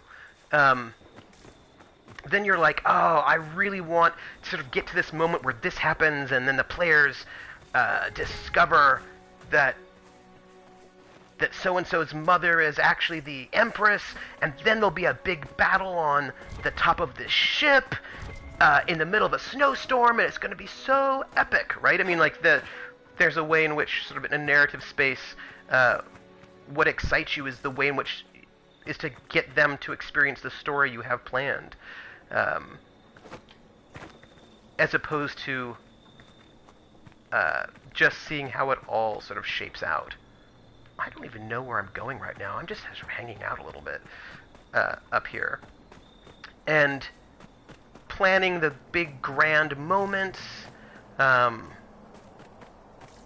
knowing that there's going to be, right, a duel on top of a Zeppelin when somebody's NPC has been kidnapped, and they'll be there too. Like, you know, there's a dramatic beginning, middles, and ends that you get to have when you do things in a narrativist way.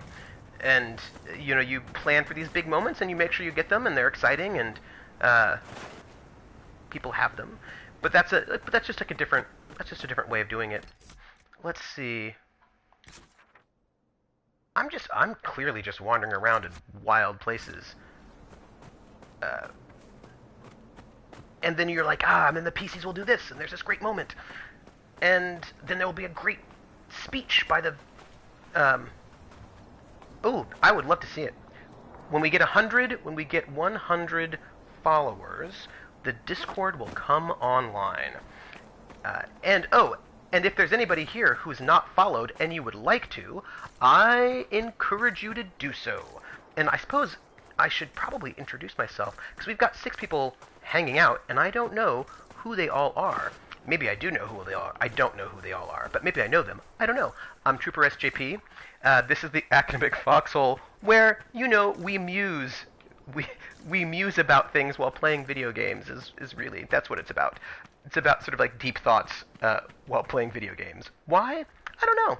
It's the mode. It's the mode. And we do Dragon Age Origins, I think, forever, non-stop with no end. Someday we will finish this game. Maybe not. I don't know. I can't say. Presumably, it will come to an end at some point on Saturdays, and then some sort of Mac game, a game on my Mac on Thursdays. And so, if you want to, this is Eternity. I thought that was a different game. Maybe not. So, if you want to follow, please do. When we get 100 followers, I will put a Discord online. And where are we? Okay, we're just, you know, I'm telling you, I feel like we're almost done with the assisting wastes. But I say that, but I don't actually know if that's true. Also, side note, I can level up, I just haven't done it yet. Ooh, loot. But we will. There's all sorts of stuff around here. And we were like, oh look, flags. And as Eddie Izzard says, no flag, no country. Do you have a flag? And, oh, we've been here before. This is one of our tombs.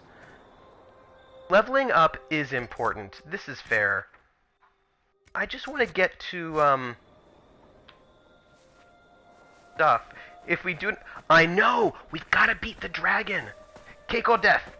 Tea and cake or death? Death. No, cake!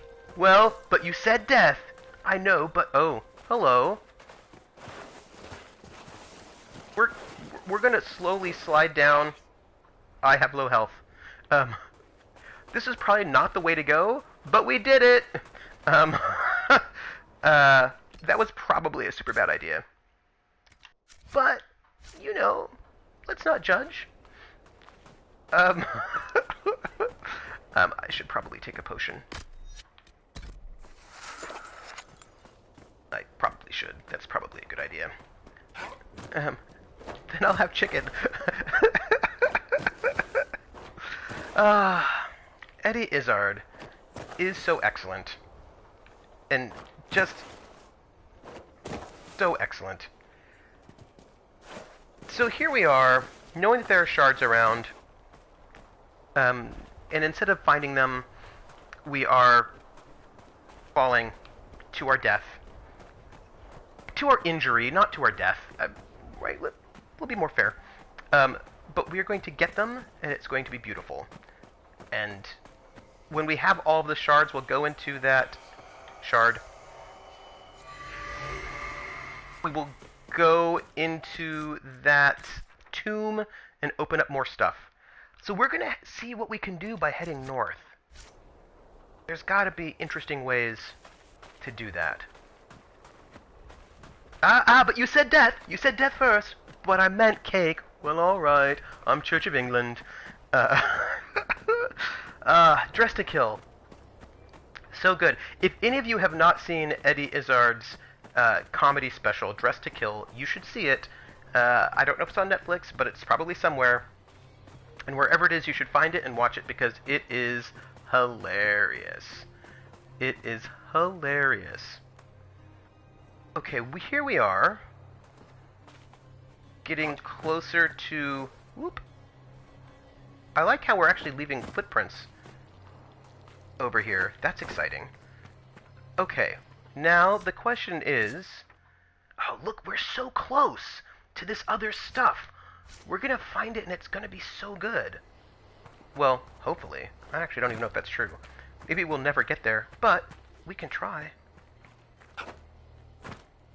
And maybe see, like, stuff? It's not on American Netflix? So the main country in my world, a single continent floating in the ether, is technically a monarchy, but in reality an oligarchy ruled by...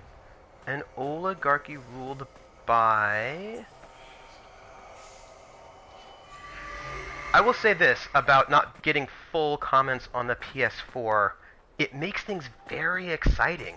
You're like, what will the rest of the comment be? Well, you can get it on Netflix DVD, but that doesn't count. A Council of Saints. Oh. I have a question about Netflix DVD. So I want to go... I don't know if we can go this way, can we? It doesn't look like we can. Let's try... Like, where are we? Do you know what like, we're hanging out in the strangest places. Side note. And they also seem kind of dangerous. The Saint was Roger Moore, as a matter of fact. Ooh. You cannot go that way, but you might be able to Netflix DVD. But here's my question. I feel like it's not easy to get Netflix DVD anymore. If you go to the... Because I don't have Netflix, right? I think of a friend who might still have Netflix DVD, but when you go on their website, like, they don't advertise it anywhere. So I feel like they don't want you to have it. But what if you want... Because I feel like they're like, we don't care about the DVD, but what if you want the DVD? Like, there's gotta be some way, right? They also charge just as much for DVDs as they do for streaming. Because I know that was like their whole model for a while was DVDs. Like, one DVD a time still costs $10. Oh. So I want to go up there. That's what I want. But I'm not certain how I get there, because this game is all about confounding you. When you first sign up, it gives you the option. Oh. Whoop. Ouch. You know, I just want to point out that I spend a lot of time falling off of cliffs and jumping around in ways that are unhealthy and not good for your health. I wonder if going this way... Where are we? Okay, well, we're just hanging out in places with injured friends. That's cool. We're gonna try going this way. This is just us experimenting and traveling around and seeing what might be interesting. Okay, one at a time is $8, but that's as an add-on to my digital subscription. You can get a starter at $5, but you can only have 2 BDs a month. Huh. You know, it's so funny because I'm just gonna say this, right? I think it's interesting that they're moving away from DVDs, and I understand that maybe DVDs are shipping expenses, right, is a thing. But with streaming, they're at the mercy of the people that they're licensing to, and those people who are licensing can just say, you know what, we want to take those things back, and they can't have them. And you know how all those people all want to have their own streaming services, which I'm totally against, by the way. I just don't want every single network to have its own streaming service, and then there's also Alpha, and then there's like 1,000 different nickel and dime you to death pieces. I would like a few more, Anyway, I just worry about Netflix relying on, where are we? Relying on people. You know what? I'm going to level up now. That's what I'm going to do, because this makes me a little bit nervous. Let's level up, and let's go to the Inquisitor, which actually I'm already leveled up on that, so that's done. Oh, Assassin, that's where we're at. Yeah, I stopped watching CW's DC shows because they took their stuff off of Hulu. And yeah, I mean, do you know what I mean? Like, I'm just not all that excited about that. So the Council of Saints is led by an avatar of each of the 8 gods. The Council's currently missing an avatar to the... Though apparently they are releasing seasons to Netflix right after the seasons... Oh, that's interesting. So here we have... Throat Cutter.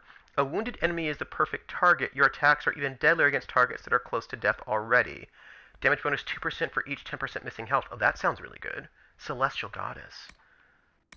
What is this here? It was never here. You've learned to use distraction of an enemy's death to slip silently into the shadows. Killing a target removes any cooldown on stealth. Oh, that's cool. Like the current seasons of Supergirl, Flash, and Arrow are all on Netflix already. Oh, I probably should really get Netflix. Overkill. You use hidden blades and more easily, launching even more strikes on your victim. And then, what is this one here? No witnesses. The blades now also damages enemies near the primary target. Oh.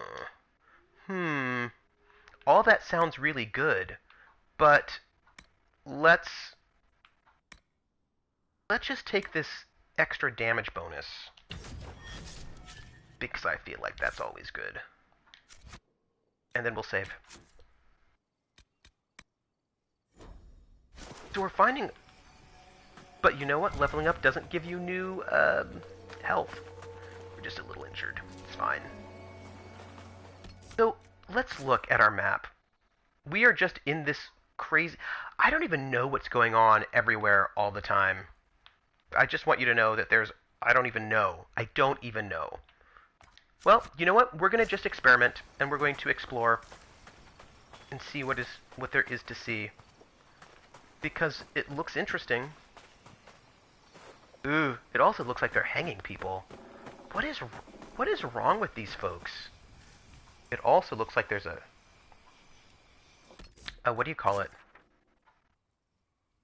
Looks like there's a bunch of stuff there. We will go there, but I think we should go here first. The Celestial Goddess is one of the gods of chaos. The councils live by a strict platform of law. Oh, so there's a missing goddess they don't want to deal with. Interesting. Interesting. Look, they're bad guys. Which, you know, heavy bad guys. And we'll just try to kill them. Oh, and we have archers as well. I'm gonna have to kill those archers. Oh, that guy killed me in one blow! What?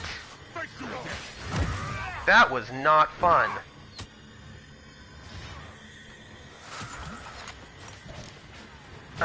I just thought I would point out that I was murderized. Like, people murdered me. Like, real fast. And it was rude. And I think my friends are still fighting people. He's on the hit list. I mean, like, I get maybe you're not friendly with me. And we're gonna kill this person. Sort of fast. Is the cat soon to be a pet? Alright, so like, oh, another person. Person that... Ooh. The cat was already a pet. I caught a cat who is now a prisoner. I just thought you should know. You caught a cat who is now a prisoner. What kind of a prisoner?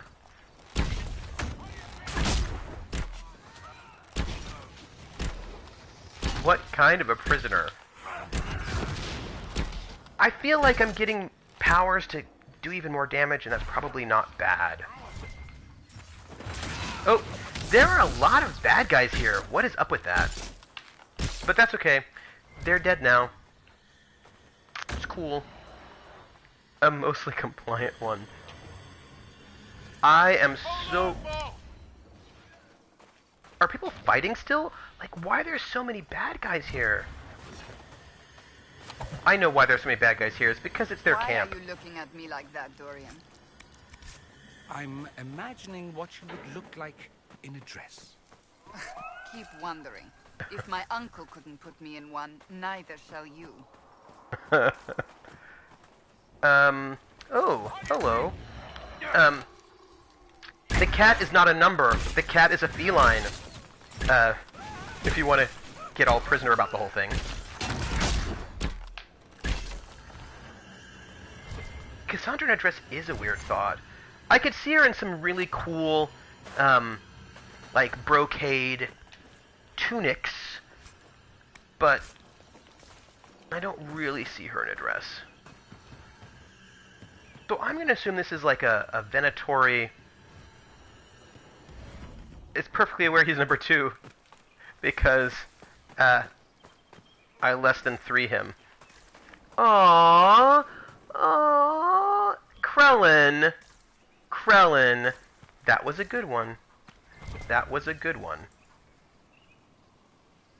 There are a lot of baddies over here. Just sort of hanging out. And I think that's interesting. But I'm going to shoot them all from above, and it's going to be great. Because that's what I do. I shoot people from above. Death from above! You know, I have not been watching DFA at all. A bow in her hair.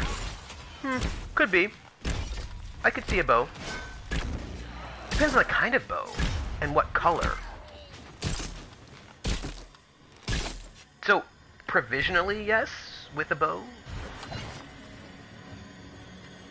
So, where are we? So we're just off on this other random part of the map. No, I didn't get to see Drunken's appearance. I heard it was good, but I didn't get to see it. And I need to know what number it was so I can find it. Oh, it's short. Oh. He's not in there. Long, for like a long appearance? That's a bummer. I think Drunkly is very, very good. Oh, Cassandra's dead.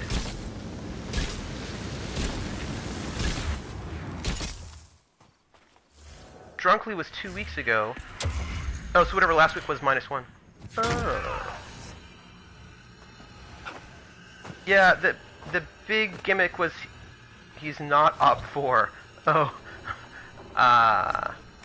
Interesting. So he was an NPC, right? That chatted with them, asked. Also, Cassandra in a dress is hilarious. Grumpy about it, according to some artist. Oh, I cannot look at links because I'm on my PS4, but other people should look at the links and then tell me how amazing it is. I once played I was in a Star Wars game, and I played a woman sort of like Cassandra, but a bit more like a mobster, actually. she wasn't a mobster, she was a pilot. Although, she also wasn't a pilot. He was an antagonist turned into an ally. Then the real Op4 shows up. Interesting. So, well, he could have easily been on the Op4 team, depending how the conversation went. Interesting. So, I want you to know that I am curious as to... I'm curious as to how big this map is. What I mean by that is,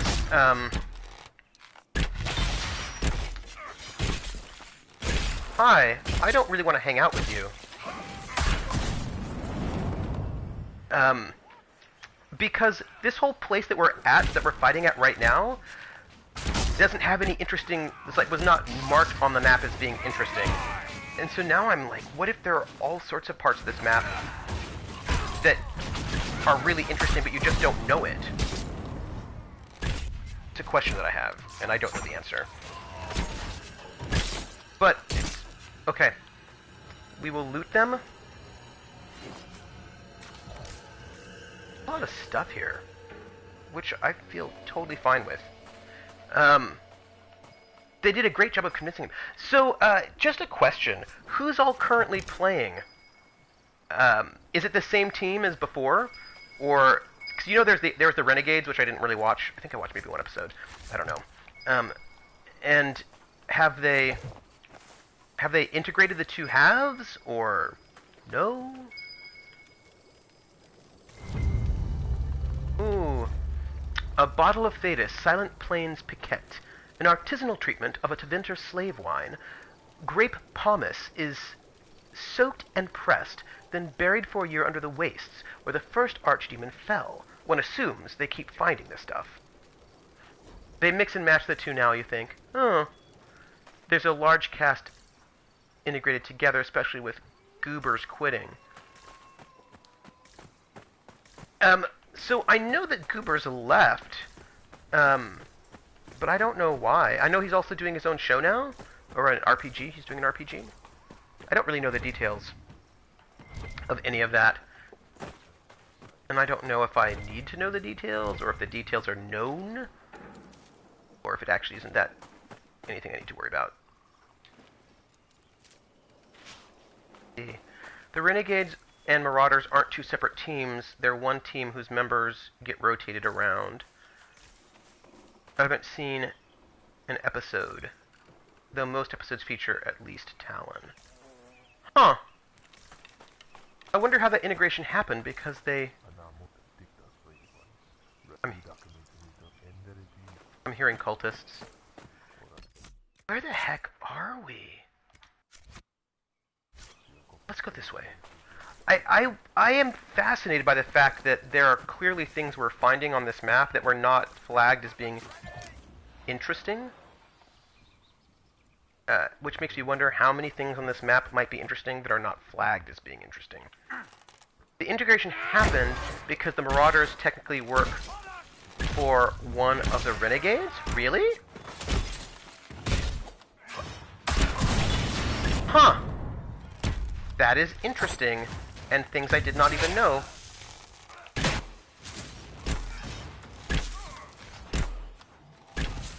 That is interesting.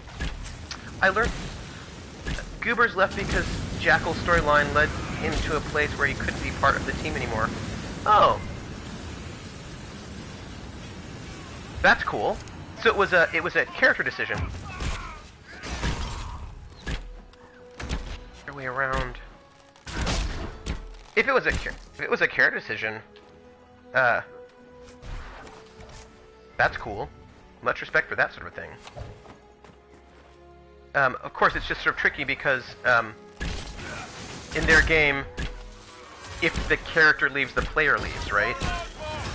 In a lot of other situations, if the character leaves, the player makes a new character. But you know. Interesting. Oh, hi.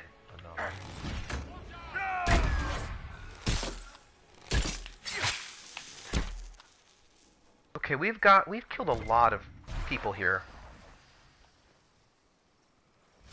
But I don't think it's bad. I think it's an interesting idea that if the character goes, so does the player. Which the Renegade's original mission was to safeguard a prince of Zathras after the Emperor died. Hmm. Huh. Because I thought, when I first saw Renegades, I think I saw the first episode. It was it seemed to be basically a comedy, like it was like sort of zany and comedy. Are they still working? But then, when I first saw it, it seemed kind of zany comedy, like, this is the comedy break of DFA. Matt Coble did a video where he had talked about a fight he had with a player who said he would quit if his character died. Oh. Huh. Like, I gotta say, that is a conversation we have to have earlier. What I mean by that is, that is a conversation to have before the game starts. If a player does not want there to be player death in a game, that needs to be a conversation that happens before the game starts. Renegades was a bit lighter-hearted than DFA Prime, I would say. Yeah, like when I saw the Renegades, it was like, it was funny, haha, and I was like, oh, interesting. I'm not super... He was fine with death, just not his character's death, right? The final boss of the Renegades was the current Emperor's brother, played by Tyler. Oh, but then... Cassandra, my mother has a friend who's a Pentagast. Perhaps you know of him. The Pentagasts are a large clan, Dorian. I cannot know them all, nor would I want to. Enormously fat man. 3 chins, 4 mansions, 5 ways to sell you out, as mother liked to say. Oh, I do know him. Cousin Lauren, with the wandering hands. Ooh, creepy. He was a psychopathic murderer, so it's not like he was all light heart. Yeah, I just, like he was there in that campaign to tell the story of his character. If that character died, for him the campaign was over. Interesting. Huh. That's very interesting. Well, I suppose my thoughts, that's just a sort of thing that I would want to know ahead of time. That's all. I mean, if the player is totally fine with the character dying, then that's cool. I just would want to know ahead of time. Just mainly because I wouldn't want to be, thinking about, like, replacements and how to do that if the person was not ever planning on being replaced. Which is fine. I just would want to know. And also, this would be... I'm making sure that we didn't miss anything.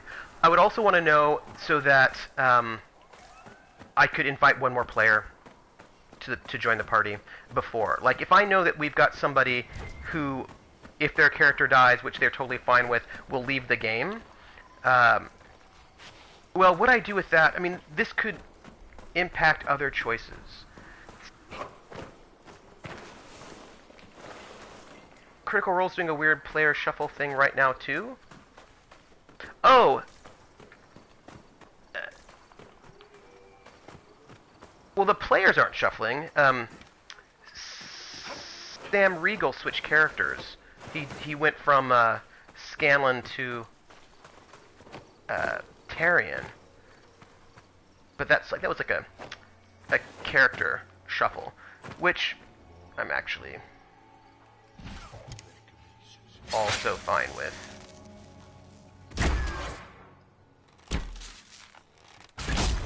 Players stay the same. What was I gonna tell you? Someone help! Yeah, hold on. Let me take a potion. Or not. Potion.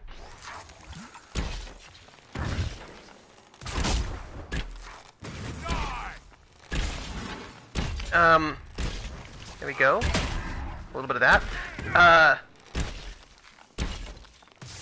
Yeah, I generally... Ooh.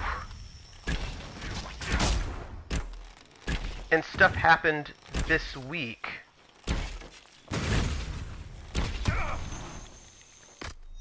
whoever this person is, they're killing me and I don't like it.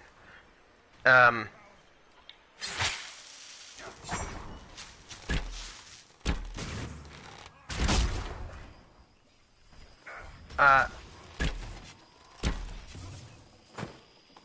watched it this week, and I don't recall anything that sort of led me to believe, oh, yeah, but that was totally going to happen. I mean, I figured that was going to happen. I mean, I was surprised that Tyrion lasted as long as he did. Where are my friends?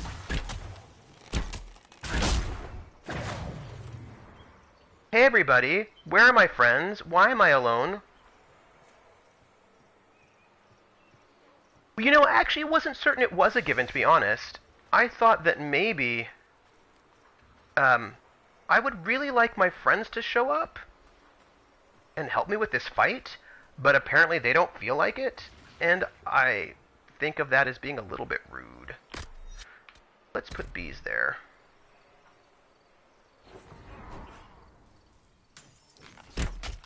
So actually, I thought that he was uncertain which one he would play, that he hadn't decided, that he hadn't actually decided between the two, and he wanted to see how it would go. And in the end,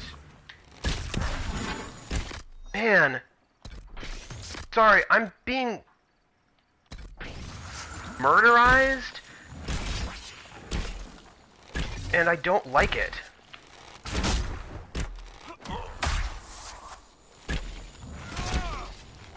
This mage is, like, ruining my life, and none of the rest of my party is here to help out, and I think that's super terrible. And I just want... I want some murderizing to happen.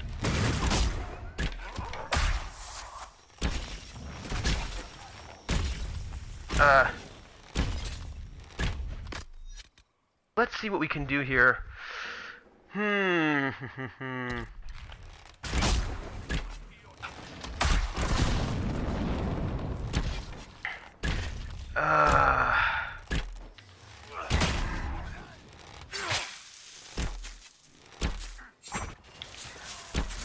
think... Am I gonna solo these two dangerous people? Is that what's happening right now? Oh, we're so close.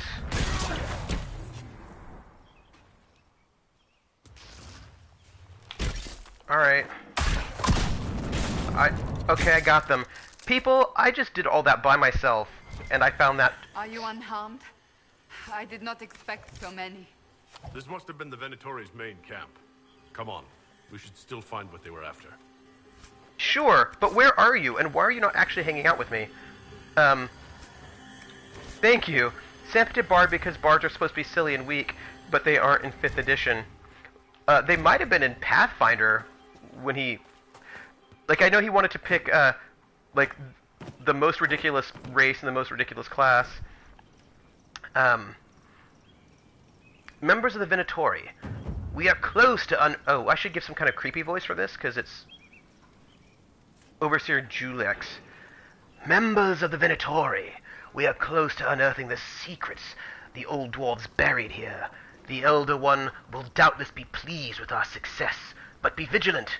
While our work has gone well, the Inquisition and their false herald were seen traveling towards the wastes. Travel together and go armed. Llewellyn may have no magic other than the anchor, but the damnable rogue has eluded death more times than can be natural. We cannot allow the Inquisition to take this place from us. If you are pressed, retreat to our main camp behind the Sunstop Mountains. Extra guards will be posted. The Elder One will prevail. Overseer Julex. 5th edition bards are a lot closer to 1st edition bards, multi-talented badasses. The reason why the Forgotten Realms have the Harpers is because when Forgotten Realms was invented, bards were badasses enough to save the world. Oh, another letter. Draft letter to Venatoria Magisters. Fellow Magisters, we have been given a chance to redeem ourselves after one of our own failed Corypheus at Redcliffe. The Dwarven relics in the tombs are instructions on recreating the masterpieces of one of their finest paragons. They are to be excavated, replicated, and brought back for study. The Elder One is generous to let us prove our worth. We cannot disappoint him. Do not spare the slaves. Speed is crucial to our success. Let us set an example to the rest of the Venatori, mages and commoners both, with our obedience to the Elder One's will. Overseer Julex. Yeah, but you have to remember, the campaign started in Pathfinder. Yep. And then let's loot. Oops. Wrong button. Wrong button. It's okay. We'll loot this. And yet Tarion won the Battle Royale because Grog and Klith expended their resources on each other. Also, I mean, I gotta say, Tarion was clutch there. I mean, he did... Sam was very smart. Very smart. What I will say... Strategy is key. One thing I will say, I think, is that I am not convinced that Scanlan was definitely... I'm sorry, that Sam Riegel was definitely going to go with Scanlan. I mean, he might have, but I wonder if it was up in the air whether or not he would sort of pick Scanlan or Tarion. For example, he didn't know if the party would accept Scanlan back. Like, they may have been too pissed and not wanted him back. And if that's the case, then I suppose he would have stuck with Tarion, right? So I feel like it was... There were possibilities for something different happening. But I think the likelihood was quite low. I think the likelihood was that he would have returned to Scanlan. But, I mean, if the party was like, nope, we don't want anything to do with you. He said on Talks Maka a couple weeks ago that he was on the fence about Scanlan at his first appearance. Yes, exactly. Exactly. He did. So, I don't think it was inevitable that Scanlan came back. I think it was probable, but not inevitable. So this is a Venatori camp. Great. We killed some Venatori. If no one had seen through the illusions, that this is also true. He also did say that. But also, if they had been too harsh and too rejecting of him, I think he also would have. He just would not have stayed. And even up to that moment in that last episode, he was like, I will take you to this place, but I'm not going to stick around, because he did not seem to think that they wanted him to. So, I think that there were possibilities. Let's see where the heck we are. Alright, so we're heading this way, sort of north and west, to see what we can see. By the way, all the rest of my party has leveled up, so I should probably do that, right? By the way, I noticed that there are 13 people, according to the PS4, hanging out in the chat. Hello, people hanging out in the chat. I am happy to have you here. I'm Trooper SJP. And this is the Academic Foxhole, where we muse about things deeply and hang out. So if you haven't followed and you would like to, please do. That would be lovely. You don't have to, but if you want to, that would be great. If you do follow, I won't know about it. Yeah, I will level up. I will do it. I will do it before we walk in here. If, character record, because if you do, then... Now, Dorian is doing some necromancer stuff right now, and this will give him bonus damage versus panicked. What is this? Spirit mark. You mark a target with an attacking spirit, inflicting ongoing damage. If the target dies while marked, the spirit mimics the victim's body briefly to fight on your behalf. That sounds really fun. Let's pick that. Of course, the problem is that I don't know if the AI will use things that are not slotted in, because I've got a lot of things slotted in here, and I don't know which things I need and which things I don't. Don't forget to Cassandra an immunity to fire ability. Yeah, I mean, the thing is, there's another dragon we saw which is not doing fire damage, but something else. Let's see. So he's got a revival, which I think we need. What is this? This is haste. Increase the speed of the entire party. I think that's pretty good. Alright. I mean, this is the thing I really don't know. I don't know if, I think barrier's really good, and I think we should keep it. What is this? Actually, I don't know what that is. This is... No, barrier? Yeah, we need barrier. What is this? This is Mind Blast. I think we can probably dump Mind Blast if we keep barrier and resurrection. And we've got a bunch of... What is this? A bunch of storm stuff, which seems very exciting. But let's go to Necromancer. And... Oh.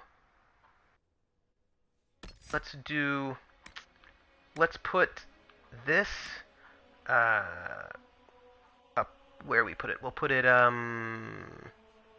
maybe she just needs the relentless power that high-level barbarians like Grog get. Yeah, I think so. Let's do... What is it,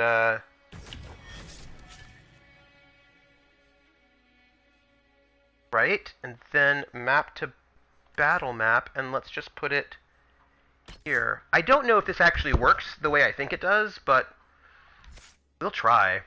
And then Cassandra, she's running around being a Templar, and we're giving her some stuff.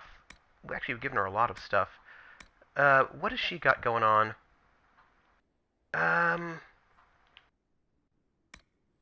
This damage bonus. What is this? Rally. You inspire allies to fight harder. Your party's guard summon a mana build with time, and all party members get damage resistance against incoming attacks. Assumes it's powered by focus. Well, let's give her this damage bonus for now. We'll just apply that. And then we've got Iron Bull, who is doing Reaver stuff. And we'll just... What is this? Rampage. Your unstoppable force of fury and madness. What does this do? Dragon Rage. You launch an attack fueled by your fury, ripping into foes for damage that increases as your own wounds deepen. Ring of Pain significantly increases the effect. You take damage with each swing. Let's just give him this. What is this? Being near badly wounded enemy spurs you into a frenzy, driving you to move faster and giving you a better chance of striking deadly blows. We'll just give him that. Some passives are good. Passives are excellent. Alright. Back. Back. Save. Alright. So, here we go. We're going to go and close that rift. Find out whatever there is to find. There was something else, actually, that I wanted to... that I was thinking about. Y'all, I love the conversations we have. Oh, to finish that thought, if I knew a player doesn't mind death, but would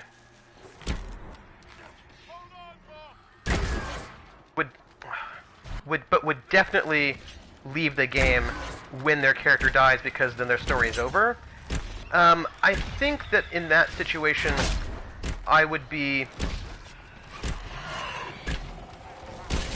really want to know it. It depends on the game. If the game is one where I anticipate that that death is going to happen somewhat regularly, then I would invite one more player to the table. I mean, you never know if death is going to happen, but like, if it's a game where people are not expected to die regularly, then maybe I would keep it at 4. But if it's a game where people are expected to die regularly, then I actually think I would probably have it be a 5-player table to anticipate that character possibly dying and then losing the player. I think that's what I would do. Because, you know...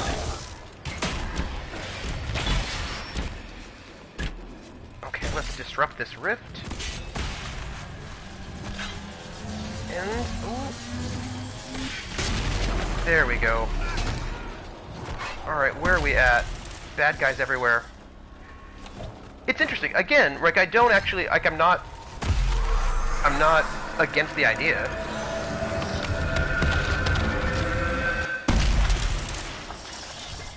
But again, it's also... I know enemies everywhere. It's also just really contextual. Like, what kind of game are we talking about? And what are the expectations? I think I remember Matt being angry at the person because he expected them all to do the campaign together. Oh.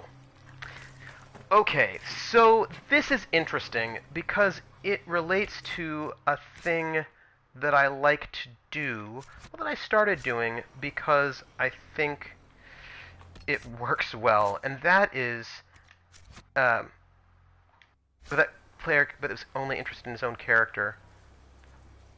Something like that. So I don't... So it's a thing that I started doing that I like to do, and that is I like to organize... And Vast does this, actually, and I think it's interesting. I like to organize the campaign into seasons, and each season being, depending, like maybe 10 to 15 episodes. And I don't necessarily, like, I'm not organizing them in seasons like a narrativist would, where you have, like, a season arc and a beginning, middle, and end in that particular way, like, you know, like a planned arc sort of a thing. I don't do that, but I like to have them in terms of basically, the reason why I say 10 to 15 is because, like, starting around 10, I'm going to be looking for when we can sort of come to a natural close to that season. And the reason why I do that is because I don't want people to have to commit to a game with no end date. Like, I don't want to say, hey, do you want to play this game of D&D or wherever, and we're just going to play for 10 years? Like, not everyone can do that, and then not everybody feels comfortable leaving. They might feel pressure, like they've let down the team, and a game with no end date can be... By the way, I don't even know where I'm going. Okay, we want to head west. That can be pressure, and I think that what ends up happening is that when you do that, you end up getting things like people just not showing up, people saying, "Oh, I can't make it," right? Like, I just don't know about it. So I think that's sort of like renewing your vows in a way, where I will say, okay, we're going to play for like 10 to 15. And then I will find a pause point that sort of makes sense. And then at the end of that 10 to 15, then we renew. Right? Then, like, at that point in time, if you want to leave, totally leave if you want to. If you want to stay on for the next season, then you can stay on for the next season. But I try to make it so that there is a space for people to leave if they want to, while keeping face. Because I just want people to feel pressured. And I find also that if you do it that way, you get better attendance, in my experience. If people are like, okay, I only have 10 to 15 sessions, I'm going to make sure, I'm going to make each one, I won't miss one. Because we only have 10 or 15. And then maybe at the end of that season, we take a break. Or maybe at the end of the season, we go, take a week break and then go to the next season. Or maybe there's no break. But I just find that psychologically it's better, and I want people to be able to leave if they want to without feeling like they're letting down the group. Hello. Okay, we're close to stuff. And I feel like there should be ways. So that's the thing that I do, and I found that ever since doing that, it works well, I find. The other thing is that this is also coming from an experience. My most recent, most successful campaign was also a season long. I had a rough idea of the ending, but no idea of when, of how or when they'd get to it. So, like, I clearly feel like there's a way up here and around here. And, the thing is, like, maybe that campaign lasts for a really long time. Like, that's also very possible. Like, maybe you keep making new seasons over and over again, and then all of a sudden it's been, multiple years. And that is also totally fine. But I just like, oh, hey, look, bad guys. And then let's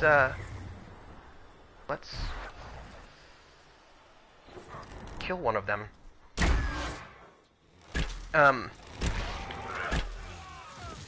Yeah, these are just, like, for me, these are just, like, little psychological things that I think work really well and that I think are important to try and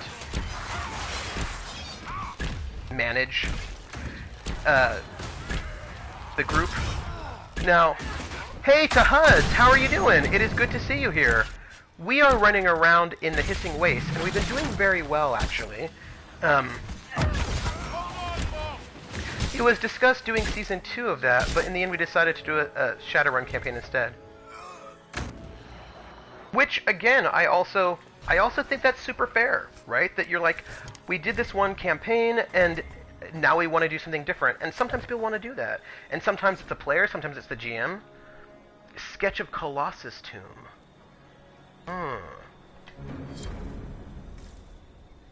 Alright. Let's set up camp here, because I think we're really out of health potions. For real. That's the last of them here. An excellent watchtower. With a strong pair of eyes, you could spot a mouse crossing the sand. The Inquisition could use this place, then. Then we will use this place, clearly. Obviously. How are we doing, everybody? Are we doing well? I hope so. Now, I will say, inspect requisitions. I don't know if we... Oh, we have a... Oh, Skyhold Garden. Let's select it. And let's craft it. We've invested in our garden, so now our garden's better. That's great. And we can make some sun ointment. We'll do that. Did it. Oops. So I will say that one of the... Now, I need to fix my potion situation. Oh, and I cannot. I don't have any more Blood Lotus. Well, heck. If I cannot do that, you know what I might be able to do? I might be able to switch my potion from the Jar of Bees to the Antivan Fire?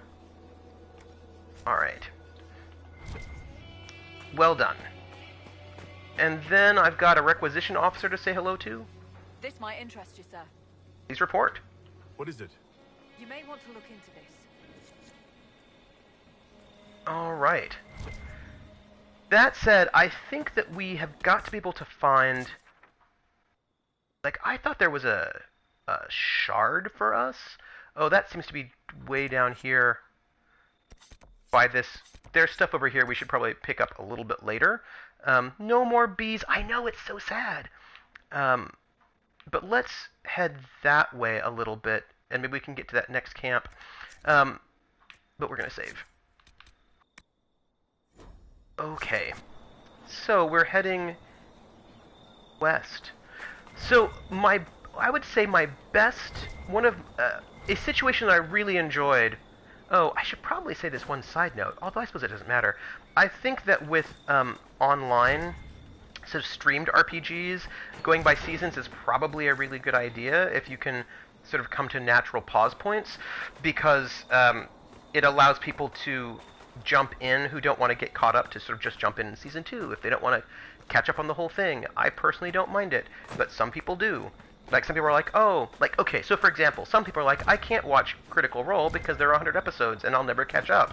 And my thought is, you just start watching it, and you watch 2 episodes a week, and you will eventually get caught up. It might take a while, but you'll get caught up.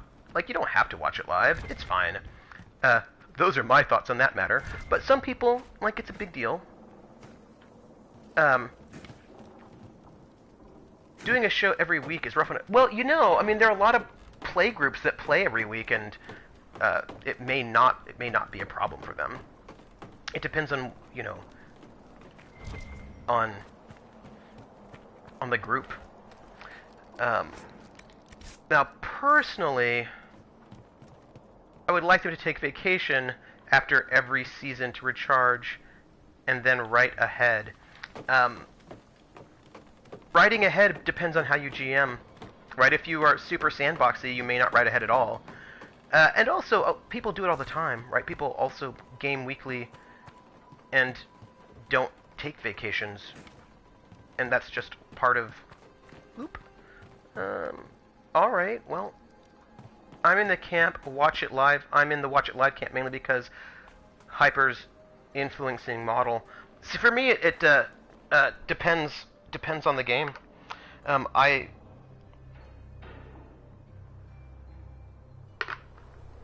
like watching it live, but it has nothing to do with Hyper's model, which I often don't like at all, actually.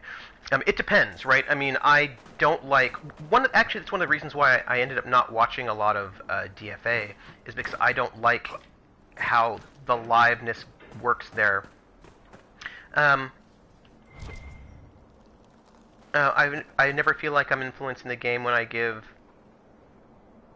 dice. So I don't like the way it works. I don't like the way it works on DFA, where people just sort of troll, and then they like read out their trolling things, and then like, oh look, there's a lot of trolling, and then I really didn't like it with Jackal in the very beginning. So like this, and I know, and I think and Zach said if you don't like it, you don't like the point of Harper, and I was like, oh well, all right.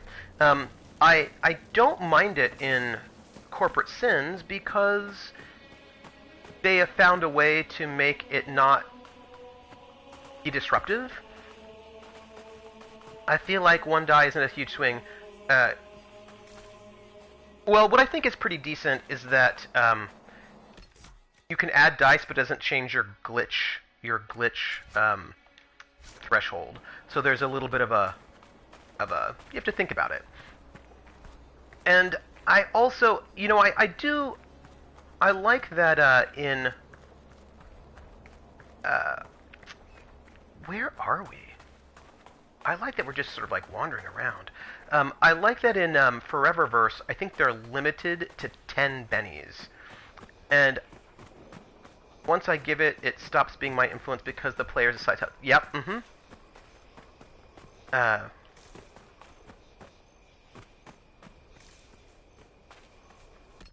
Ooh.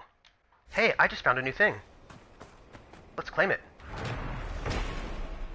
Stone over sky. A faint inscription in ancient dwarven script is carved into the archway. Let this gate be the stone over your head, home never forgotten, anchoring soil and sky. Oh, that's cool.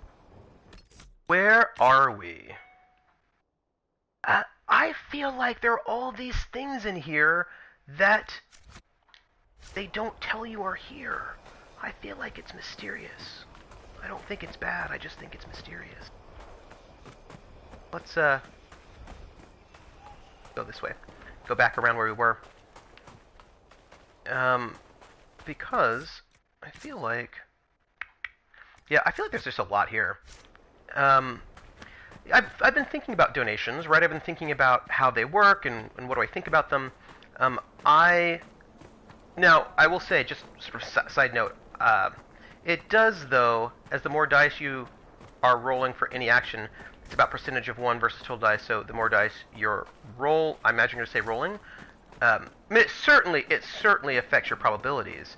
But I think that it's way better than it used to be when you actually just gave them edge. When you bought edge, that was like way too much. That was no bueno. But I've thought a lot about it, and I don't actually mind sort of the kind of what I think of as being smaller sorts of influences, like you get in Corporate Sins or Foreververse. I also don't mind there being no influences like you get in Critical Role. I don't like... how do I get down? Over there, maybe? I didn't like the reading out of trolley stuff that was basically out of character stuff. I didn't like that. That was happening in DFA. It's one of the reasons why I actually stopped watching DFA, to be honest. Because I didn't like it. Not DFA. DFA I liked. I just didn't like... I didn't like the trolling. That made me less excited. I do like that the bennies in... You're not as handsome as you think, Dorian. I must be. Yes, I know, and I didn't like Couldn't it. have been thinking about it all this time. Anyone who claims it as often as you do must be dreadfully concerned they're not. Look at this profile. Isn't it incredible? I picture it in marble. Yes, I know that he made that out-of-character stuff in character, and I really didn't like it. I did not like it at all. I didn't, because then what ends up happening is that then people just kept being more and more ridiculous, and they're just like, ooh, I know, we're going to give him all these things that make no sense, and he has to try to sort of figure out some way to make it not completely ridiculous, and then they're just like making, I didn't like it. It made me not like the DFA fans, actually. It really turned me off. Really turned me off. It was not a thing that I enjoyed at all. Maybe it really diminished my enjoyment of the game. I disliked DFA when I bought some kind of bonus which was then never used. DFA is an odd duck, and Paladin, no fucking shit. I remember the last episode of Season 1, I bought Mitch a ton of I wins. I don't remember what. Flames of Our Lady, a wine with hues that range from blood to fire, always in that order. In the south, take a single draught, shout, "She is with us," and throw the remainder into a fireplace. In the north, draw steel and march. Ooh. Oof. So I think, now, all of that said, right, I actually prefer watching live even when there aren't influence mechanics, right? I prefer watching Critical Role live than, I think that was the same episode I bought a ton of environmental stuff. Yeah, all the crew could have survived, etc., which would have been huge. They just didn't do it. So I was saying that I like watching it live, even if there's no interaction, because live is just, which is why I do not prefer. I was talking to somebody on a message board who said that they preferred things like Titan's Grave, things that are edited because they think it looks better, and I am not a fan of the edited like that. Don't tell me I can influence game and just don't do it. I don't prefer that, is what I would say. The edited stuff like Titan's Grave, mainly because things are edited out. There are moments in Titan's Grave where I was like, oh, well, something happened in the narrative, and I don't know what it is because it was cut out. And that's... I like all of it. I like the shopping episodes. I like the... edited shows remove a lot of the player interaction, and it removes the pacing in ways that I wasn't super excited about. And the thing is, I like Titan's Grave, and I like Wheaton as a GM. There are a lot of things in there that were good, but a lot of pacing was lost in ways that made it not work. And and I gotta tell you, I thought that Force Grey was worse. I thought Force Grey cut out. There are moments where I was like, I don't even follow what's happening right now. So I prefer the full thing, and I like watching it live because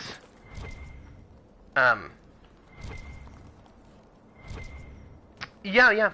And I like watching it live even if I'm not donating, because there's something about the energy of being there with all of the other people watching it live. There's a sort of a community experience even if you're not influencing the thing itself.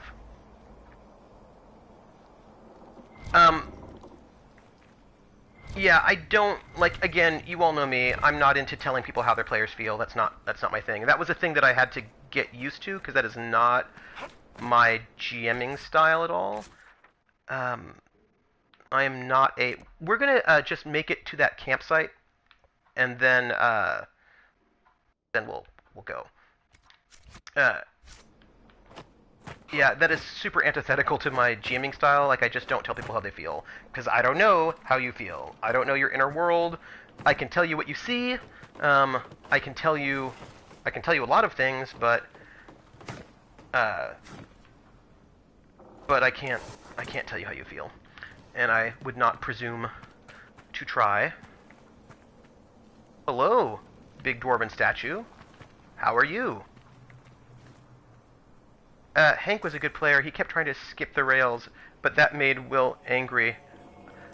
Huh. I don't know. I hadn't thought about that. Okay, wait a minute. Where are we? Okay, I want to head north and a little west, which would be, that way, which looks like not a great idea because of, death, but there might be some way down. Oh yes, there is. Look at that. There is a way down. Huh. So we don't have to just walk off, you know, cliffs, like I apparently sometimes am wont to do, but, probably shouldn't. Yeah, so I think that, should have been a TV show instead of an RPG. I think it could have been an RPG, but I would have liked it unedited, basically. I would have liked, there were a couple fight scenes that didn't make a lot of sense. There was just some stuff that didn't work because it was edited, and I just would have liked it unedited. That's all. That would have worked. That would have made me happy. If I could have gotten that. But anyway, I like watching live. We're going off the rails.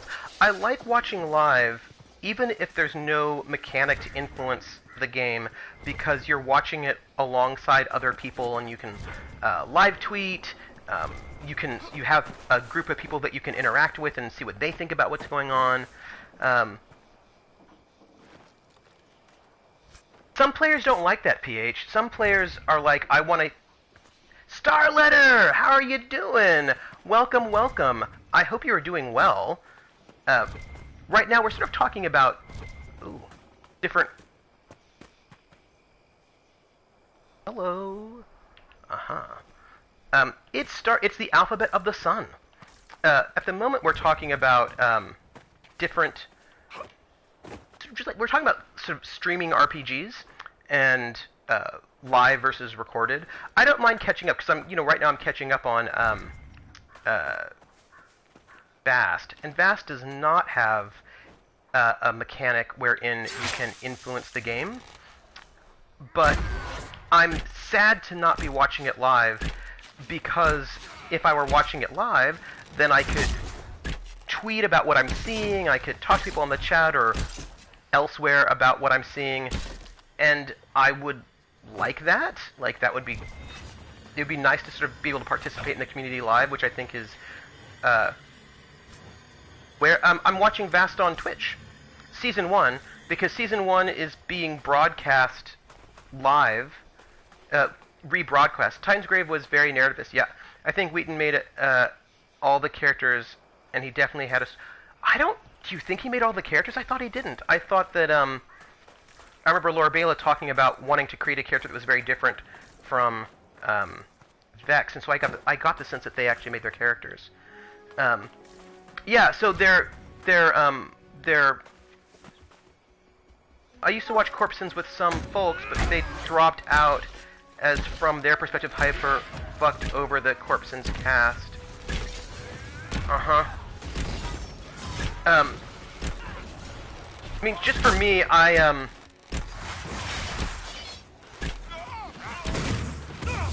Ugh, leave me alone, bad guys. There's some mages that I don't appreciate. That I find bad guys, and I don't like it.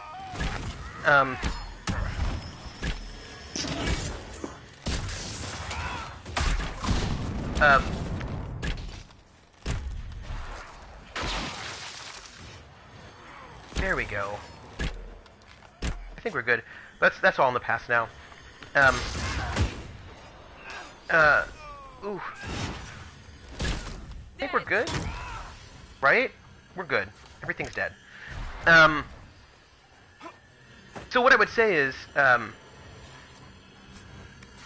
I like watching live even if there's no interaction, and I don't basically I don't necessarily need interaction for me to think watching live is necessary.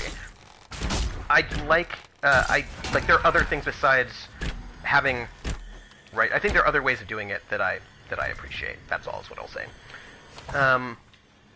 And I've been thinking though about ways to do you've been working on a new setup for your stream, and it's a ton of yeah. There are things I have to do some work on my stream as well. Set up. By the way, you all don't care, but I'm going to tell you. I finally made it through updating all of my my CV and service forms. That's been a thing that's been taking me hours and hours and hours. And I finally got it done, which means I'm ever so closer to being able to build my new desk and build my new desk. Okay, we need to head west this way. Build my new desk and get set up to do some test streams of RPGs, which I am so excited about. And blurring this skill set is just excellent. I love it and am so excited. What is that over there? Whatever it is, we're gonna kill it. That's all. So I have to do a reader's report. I've got to do a letter of recommendation, and but then once that's done, a bunch of my generic stuff is also done, and so I am so excited about being able to stream some RPGs. Is it true that the Rite of Tranquility can be reversed, Cassandra? It is, although I'll not ask how you heard that. Maker's breath. If I count the Tranquil Interventor alone. I'm surprised they use the right in your homeland at all. It's a sentence handed down by the Magisterium. Abuse of magic has so many convenient interpretations. The reversal process is not simple and must be investigated, but yes, it will have implications here and abroad. Very interesting. About the Tranquil being, I'm interested to see how that's going to work out. All right, folks, we are so close. We are so close. There was something. Oh, yeah. So I was thinking about the streaming, right? And I think what I like at the moment, the thing that I'm sort of most excited about in terms of, oh gosh, how it is working, I like how they do it on Foreververse. In that, in the Foreververse, you don't donate, you don't give them money for, not in that way, right? You don't give them money for some kind of benefit. Instead, they get the group gets a Benny for every subscription, I think it is. So for every subscription, they get some sort of benefit, which is what it is. Oh, hey, I just got something. That's cool. And what it is depends on the game system. But it's by, I believe it's by subscription rather than follow. And, ooh. I just want to disrupt the rift, you know?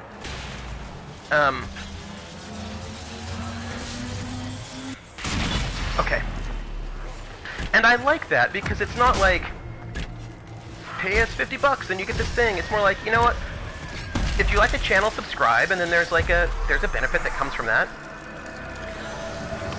Which seems cool. And it's also pretty mellow. They don't necessarily advertise it. It's just like, hey, if this subscription comes in, then this thing happens, and that's cool. Also, there's a limit. So they have a limit of 10. And I just think it becomes right. So that feels to me like a way to do interaction that I'm feeling good about. Let's head to that camp, which will be this way. That campsite. Probably around here somewhere. Yeah, so I liked that. I like the idea of giving them a Benny, but then again, I think these people can also just people troll. And so finding ways to limit people's ability to troll, I think, is not necessarily a bad thing. Especially if you're going, now if you're going for, a bit more of a goofy thing, then I think it's totally fine, because you're going for goofy anyway. So, let people decide to name your NPC Poopy McPoopface and just deal with it if that's, where you're at. I get the feeling that hyper monetization model is because they are right on the edge of insolvency and always have been. You know, I actually, the amount of trolls in Corpsen has dramatically decreased. You know, to Huds, I actually disagree. I don't think that that model was because of insolvency. I think that model was ideologically what they thought would be a really good model. That they wanted to, like, when you hear Zach talk about it, he's like, this is the model of, like, of what we think will work better and what we want to do.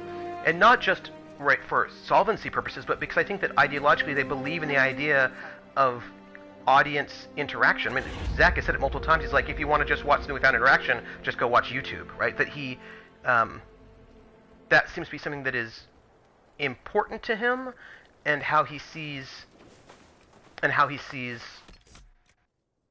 what you should be doing as a Twitch channel, and that's fine. You know what I mean? Like, I'm not saying that isn't bad or that he's the worst. I'm not saying that in any way whatsoever.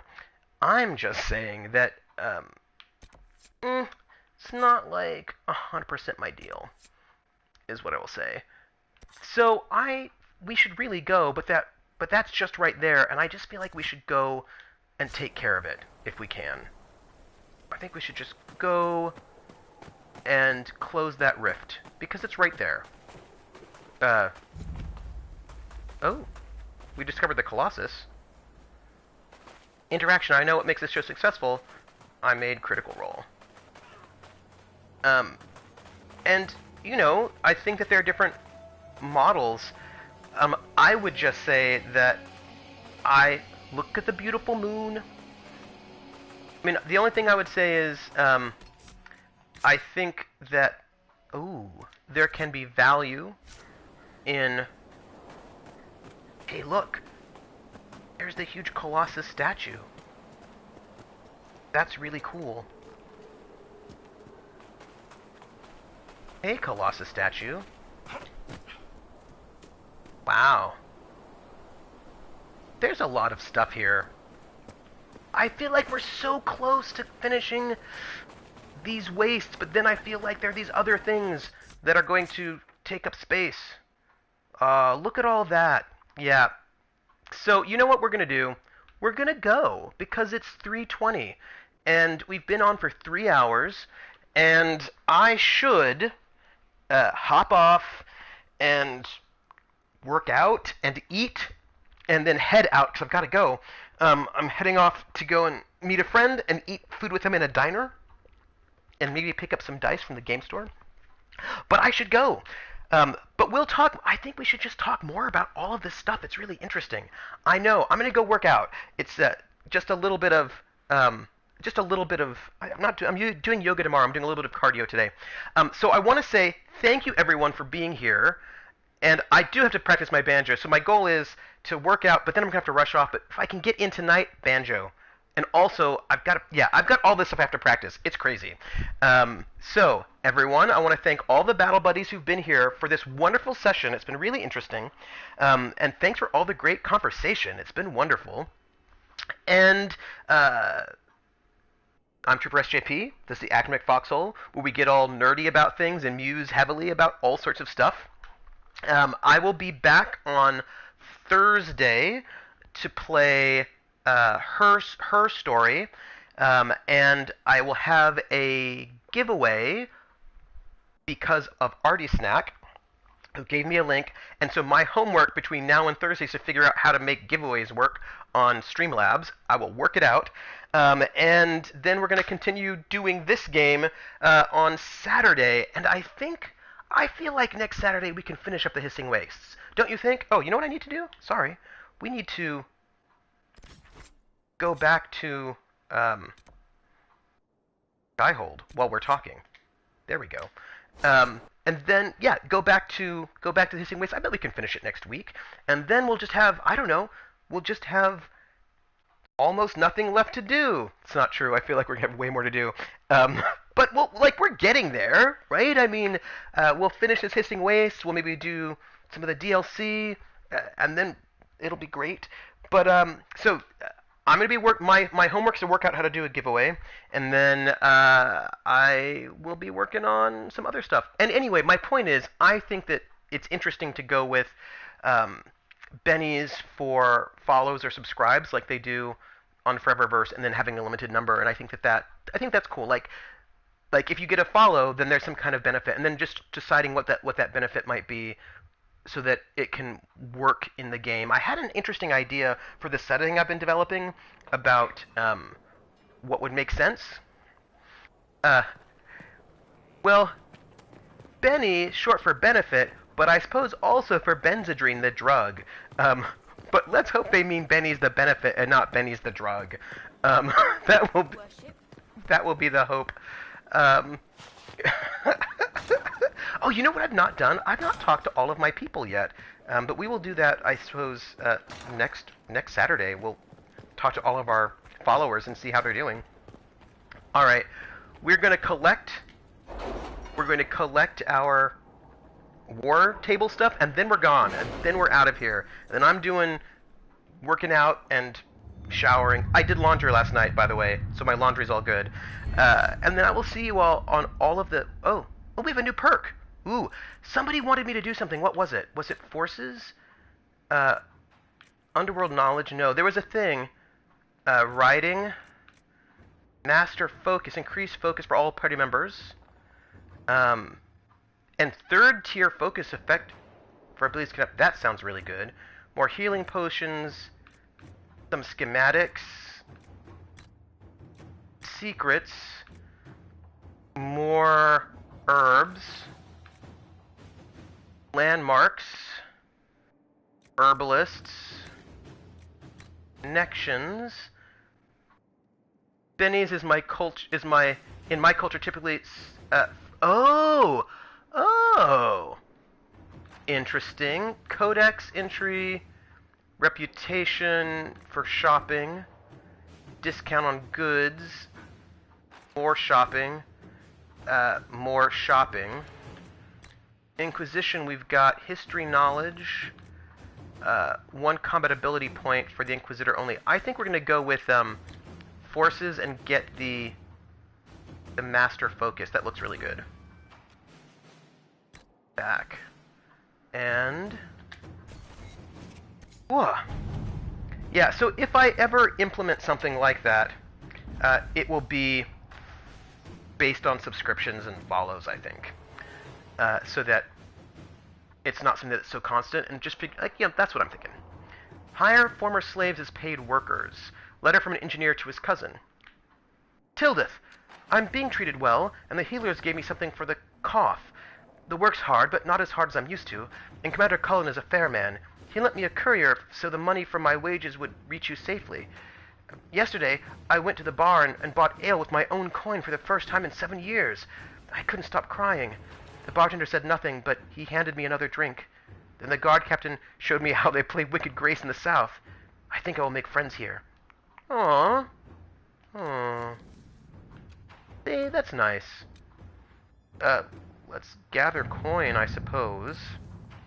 Because we are... to work?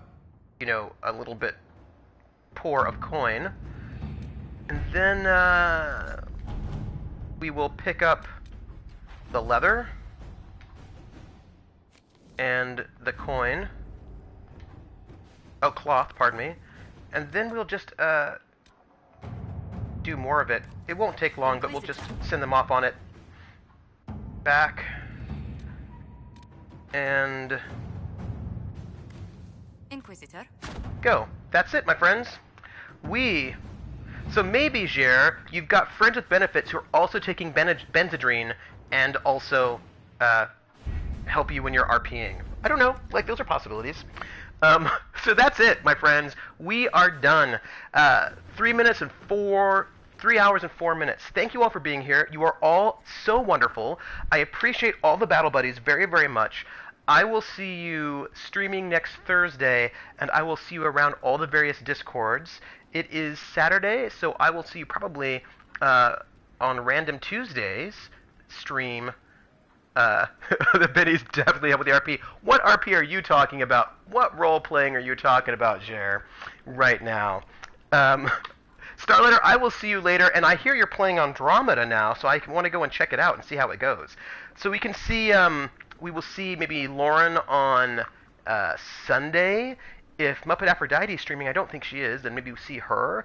Maybe see some Drunkly Romantic during the week. But I will see you all soon, my friends. I'm going to go and work out. Take care, everybody. Eat well, drink water, sleep, play games, listen to music, do all the good stuff. Oh, you're starting Wolfenstein. Oh. Ooh. Well, that seems like it'll be fun to watch. Interesting. I will try to check it out. All right, everybody. I've got to go. I will... Wait. What is that? There's a... Did you see that, Oh... Stuff there. Interesting. Not looking at it now. Not looking at it now. We're saving and we're going. All right, everybody. Take care, and I will see you all later. Ciao, everybody.